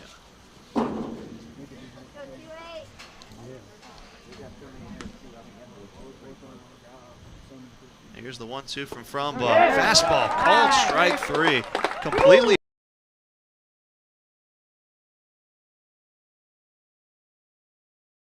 And that ends the top of the 6th. We head to the bottom of the 6th inning, post 2 trailing by 4. They've got the top of the lineup up. They're down to their final 6 outs. You're listening to the 2022 Mid-Atlantic Regional Tournament on Metro News, the voice of West Virginia.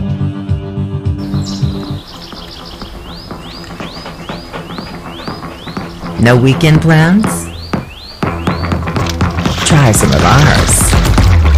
Some unrivaled outdoor adventure you won't find anywhere else in the world. To hometown plates and platters that pair well with the local craft beers. The happiest hours start here. Mountaineer Country. Come, go wild. How well do you know your insurance company? Well, I know I pay each month, and I'm covered. Okay, are you sure you have the best rates? Do you have the right coverage for your needs? Are you paying for things you don't need? Well, I haven't actually talked to my agent. I just assumed... Talk to a real person. Talk to someone local and see the difference. Dynamic Insurance Group, caring independent agents that will find insurance solutions that are as unique as you are. Personal or commercial, you're covered at dynamicinsurancegroup.com. Bottom of the 6th and a 4-1 lead to the visitors. Phillipsburg looking for their 26th win of the season. Post 2 in danger of picking up their 15th loss. And what a season it's been for Post 2 of ups and downs. They started the year with a record of 5-11. It was a very tough schedule that took them out of the state for a couple of games by design by head coach Andy Altimus. But in the month of July, their record 14-3. Really turning things around at an important time of the season. And had a good showing in the state tournament. A state tournament that didn't mean much to them. They knew they were making this regional no matter what because they're the host team. And go all the way to the state championship game before losing to South Charleston. South Charleston, the other West Virginia representation in this tournament.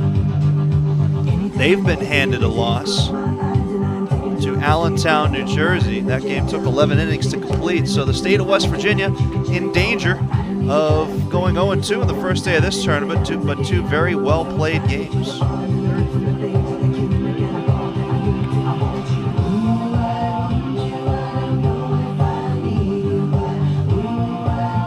We've got a pitching change on the mound now for Philipsburg, Pennsylvania. You can close the book on Owen Graham. We'll give you his numbers here in just a second. As Zach Terracorda, the center fielder, has come in to pitch. And we'll see what the changes in the field are for Phillipsburg here in just a couple of moments. It looks as though Terracorda has come in, and the only change made in the field is Jacob DeSimon has come into the game off the bench to play center. So Terracorda now on the mound. Final numbers for Graham. He goes 5 innings, throws 74 pitches, 39 of which were for strikes. 3 hits, 1 run. It was an earned run. 2 walks, 3 strikeouts. Faces 18 batters. First pitch to Jacob Kennel from Terracorda is ball 1. So we'll see if post 2 can make sense of the first reliever they've seen. The righty Terracorda working from the windup. Here's a ball off the inside portion of the bat. It's a pop fly to the second baseman, Nick Goodry. and he makes the catch for the first down.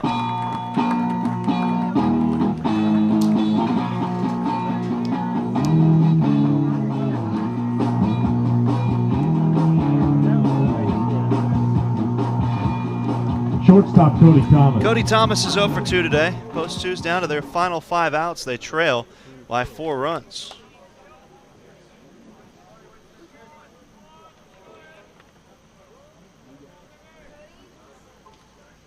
And excuse me, we're going to have as the first pitch is taken outside by Cody Thomas. The runner reaches on catcher's interference. So I misspoke. Jacob Kennel is on base. He had flown out to the second baseman, and catcher's interference is the call, so he's reached base. Here's a ball popped into foul territory, but could be.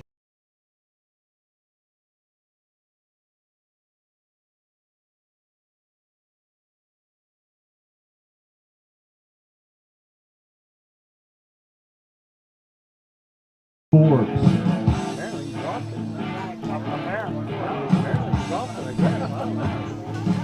Aaron Forbes will bat now. Runner on first base, 1 out here in the bottom of the 6th. Again, my apologies. Took me a second to realize that that's why Kennel was still on base.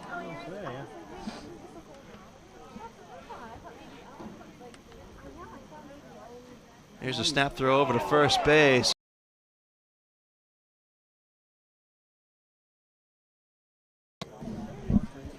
Post 2, even now with the righty on the mound, just struggling on the base paths.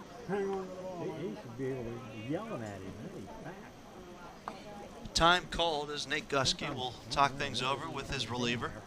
Tiracorda on the mound. Looking to slam the door here on post 2. But he'll have to go through one of the state's best to do it. Aaron Forbes has doubled in this game, struck out as well.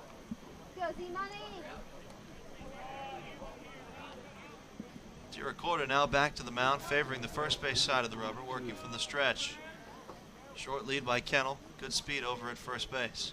Here's the pitch to Forbes. Swung on and missed.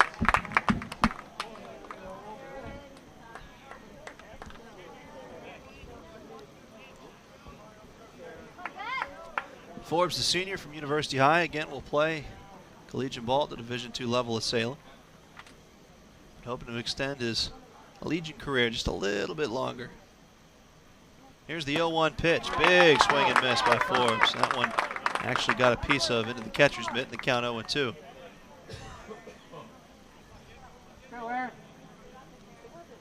So now we'll see if Tiracorda is willing to go to the off speed or if he elects to challenge Forbes with the heater again.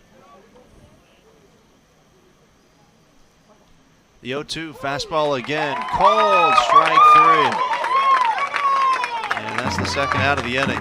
Forbes didn't like that one. He's letting the home plate umpire know it. That's the second out of the inning. In steps Zach Brennan. Reached on that freakish misplayed ball by Tiracorda in center field a couple of innings ago. Came around to score what has become the only run of the game for post 2. Tiracorda now on the mound looking for a little bit of revenge. First pitch to Brennan, swung on, ripped foul back to the netting.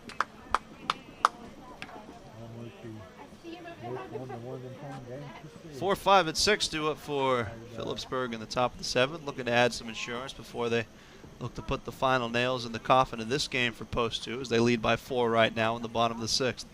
Post 2 does have a runner on base. Brennan showing bunt and bunts it foul. Trying to catch everybody off guard to no avail. It's now an 0-2 count. Come on, Zeke. Line drive.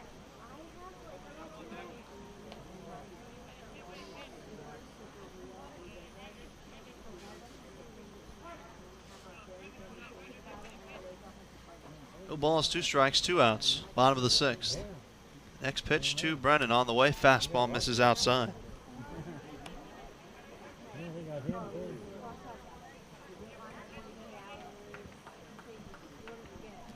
Comprehensive tournament coverage of this tournament, I would encourage you to go to the Mid-Atlantic Regional Twitter page and the great job they're doing there. Here's the 1-2 pitch grounded to the third baseman. Making the play is Colby Hahn to first base for the final out here in the 6th. So as I said earlier, Phillipsburg will look to add some insurance in the top of the 7th when we return. You're listening to coverage of the 2022 Mid-Atlantic Regional Tournament on Metro News, the voice of West Virginia. Metro News this morning. The biggest stories from around the state of West Virginia when you want them. Chris Lawrence at the anchor desk. We're ready to get your day started in West Virginia with all the information you need. Carrie Hudasek brings you the day's headlines. Kanawha County Sheriff's deputies are investigating after 2 people were found dead last night in the Sissonville area. A man and a woman were discovered with gunshot wounds at a home on Walker Drive. Names have not been released. Kyle Wiggs at the sports desk. Chase DeLauder, the 16th pick in the first round of baseball's entry draft Sunday night. He was selected by the Cleveland Guardians, and he's the highest selected West Virginia native since Chris Enix. The Pirates selected 4th in the first round and took shortstop Termar Johnson out of Mays High School in Georgia. The Orioles had the first pick in the draft and took high schooler Jackson Holliday, number 1. And Hoppy Kercheval's daily commentary. Metro News this morning. Listen where you get your favorite podcasts and online at WVMetroNews.com.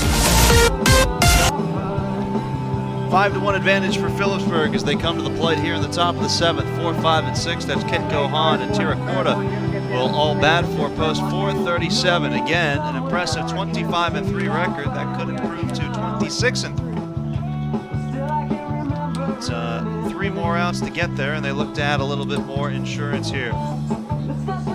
Pennsylvania state champs, if they win, will advance to play tomorrow at 7 p.m. The loser of this game will play at 1 p.m.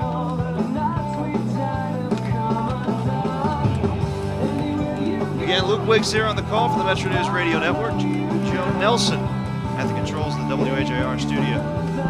Other voices you've heard in this tournament, Daniel Woods, WBOY. I would encourage you to go to their website if you wanted to see a video recap of this game later tonight. And Dave Wilson, of course, the man, the myth, the legend, WHIR and WV Metro News as well. A bit of a marathon man today as the final game he had to call. And bear in mind, this is a Dave Wilson that gets up at 3 a.m. for his regular radio duties. The game before this one, the final game he had to call, the South Charleston versus Allentown affair that took 11 innings and did not end until it was in the 7 o'clock hour. So special thanks for him going the distance on that one. You'll also hear from Chris George later in the week. He'll take you the rest of the way home as we get into the semifinals and the championship game to be played later on. Mike Kitco at the plate. It's still Frombach on the mound for post 2. First pitch fouled out of play. You'll hear my voice for the 2nd, 3rd, and 4th game tomorrow. The classic triple. To be back in Morgantown again. Here's the 0-1 pitch. Kitco lifts it in the air to right field. Brennan has a beat on it, and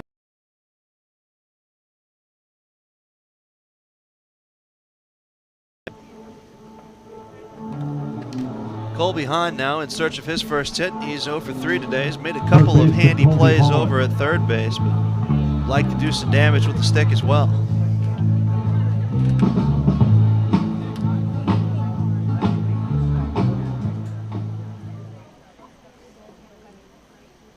Frombach favoring the third base side of the rubber. Kicks and deals. First pitch fastball called strike into the hands. And applaud the reliever for attacking the zone, trying to keep his pitch count down. Use himself later in the week, and an admirable job by Caleb Cottle, even if he's charged the loss, to eat as many innings as he did to save arms for the rest of the tournament. Next pitch, foul tipped, and the catcher's mitt, so 1-2 count.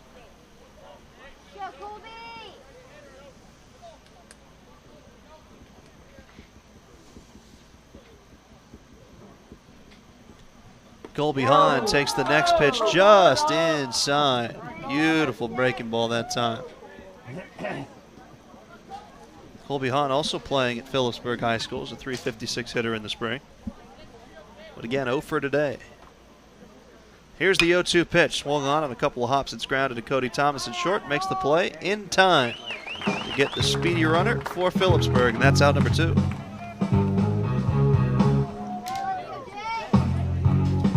Zach Tiracorda will bat now. Busy day for him. He's driven in 2 runs. He's 1 for 3. Began the game in center field and has come in to pitch, and he'll be the guy most likely to try to slam the door on post 2.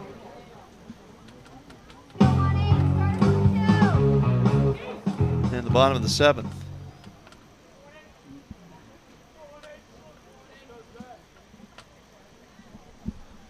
First pitch to him, bending breaking ball that misses inside. Didn't bend quite enough.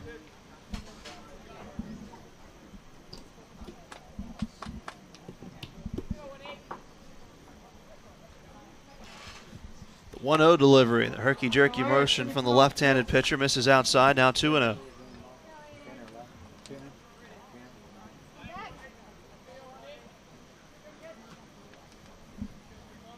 Go 2-0 pitch, called strike. Just got a portion of that outside strike zone. 5-1 our score, top of the 7th. Phillipsburg batting and leading, 5-1. Those two will be down to their final 3 outs in the bottom of the inning. This one spoiled out of play. The count 2 balls and 2 strikes. And for Morgantown, it'll be hitters 5, 6, and 7. Montag, Colasante, and Boggs will be their last hopes and their last hacks in the 7th.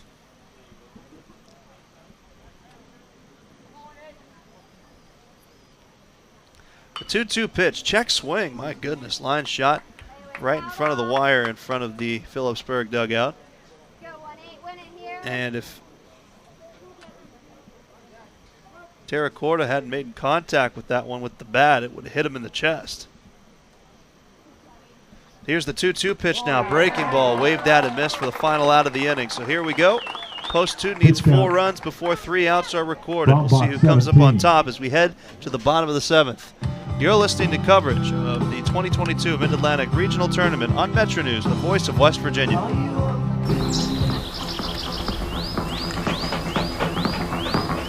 No weekend plans? Try some of ours. Some unrivaled outdoor adventure you won't find anywhere else in the world. To hometown plates and platters that pair well with the local craft beers. The happiest hours start here. Mountaineer Country. Come, go wild. How well do you know your insurance company? Well, I know I pay each month, and I'm covered. Okay, are you sure you have the best rates? Do you have the right coverage for your needs? Are you paying for things you don't need? Well, I haven't actually talked to my agent. I just assumed... Talk to a real person. Talk to someone local and see the difference. Dynamic Insurance Group, caring independent agents that will find insurance solutions that are as unique as you are. Personal or commercial, you're covered at dynamicinsurancegroup.com.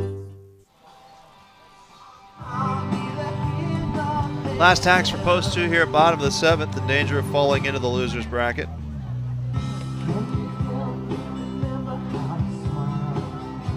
Hearing word, by the way, in Major League Baseball that not only did Sandy Alcantara throw a shutout as the Marlins beat the Reds, the game took just over 2 hours. That's what baseball's missing, some quick games.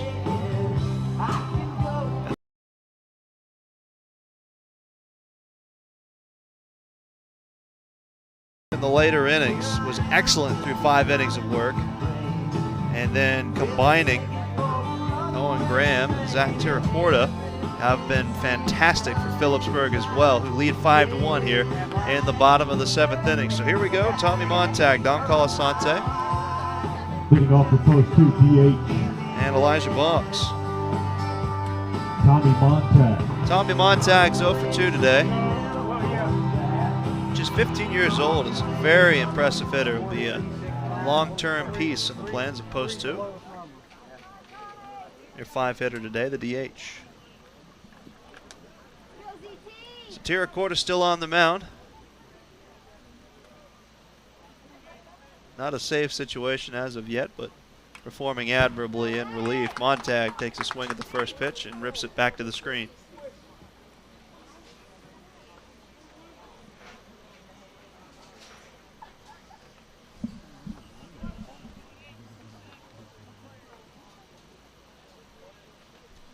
The 0-1 now, misses outside, and the count 1-1. Next 3 hitters are combined, 1 for 5. Colasante, though, who's on deck, has reached base twice today, singled, and was hit by a pitch. The 1-1, beautiful breaking ball in under the hands for a called strike 2.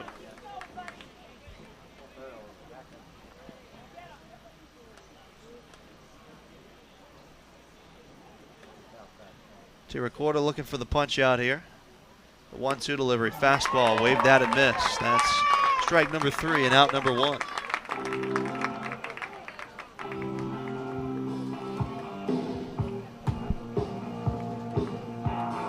First baseman Dominic Colasante. Dom Colasante to bat now for post 2. Again, the first baseman today has reached base safely twice. One singled, once hit by a pitch.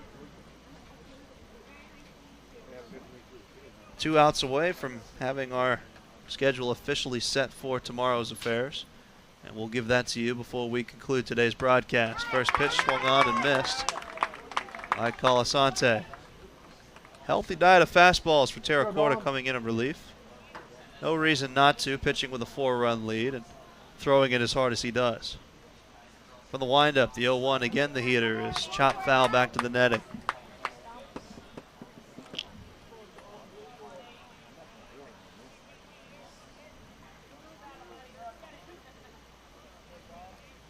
Good crowd on hand. Should have mentioned that earlier. And a lively crowd at that. Partisan representation for either team. And, of course, like we said back in the first and second inning, Mary Roosh, the newly named West Virginia University Mountaineer, was in attendance today as well. Here's the 0-2 pitch. Line shot up the middle. Base hit. Colasante 2 for 2 today, reaching base for the 3rd time.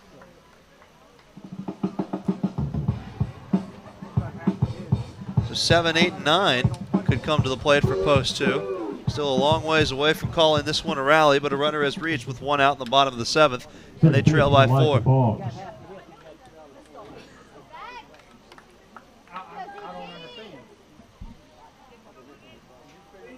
Elijah Boggs is 0 for 2 today. Third baseman Colby Hahn's about 70 feet away from home plate. He's playing really shallow, and obviously not a bunt situation here for post 2, but you don't really even want to give him that option. First pitch called strike. The bottom of the lineup starts to get a little freaky. Put the ball in play, make things happen. You just want to take that opportunity away from him. So a smart decision by Phillipsburg there. Unless Boggs is able to turn on a ball here. He's behind in the count 0-1. Here's a snap throw to first base, and Colasante is back in safely.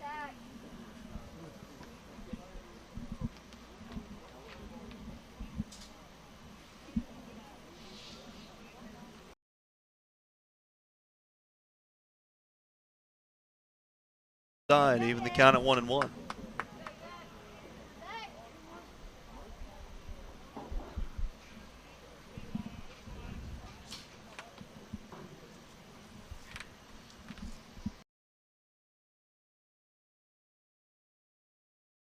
Strike, and the count now 1-2.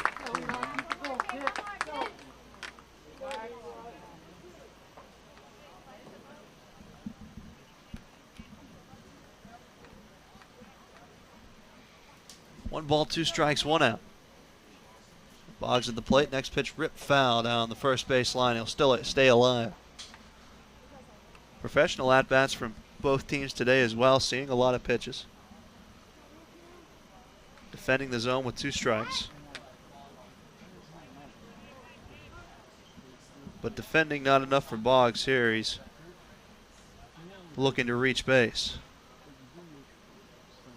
Here's the 1-2 from Terracotta. Elevated fastball swung on and missed. That's strike number 3, out number 2 in this inning. Catcher Park Croyle, last hope for post 2 here in the bottom of the 7th inning with a runner on. They trail by 4. Croyle's reached base safely both times today. He's walked. Short lead by Colasante as post 2 has had 3 innings ended via pickoff. Did not want to end the game the same way. First pitch to him, fastball called strike at the knees.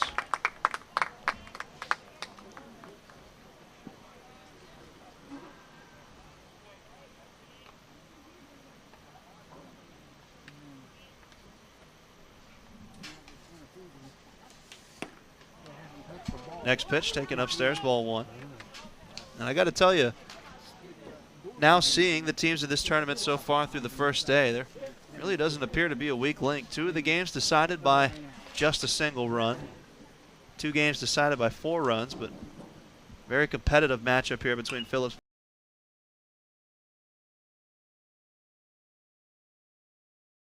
South Charleston by just a run, 4-3. Chesapeake, Virginia the same over Delaware, 6-5 over Wilmington. And then Frederick, Maryland beating Boyerstown 8-4. This one 5-1 as it stands right now. And Morgantown down to their final strike. It's a 1-2 count to the catcher, Park Croyle. Tiracorda delivers. Here's the pitch. Fastball. Called. Strike 3. Strikes out the side here in the 7th. And that'll do it here from Dale Miller Field. And what a great job in relief from Tiracorda.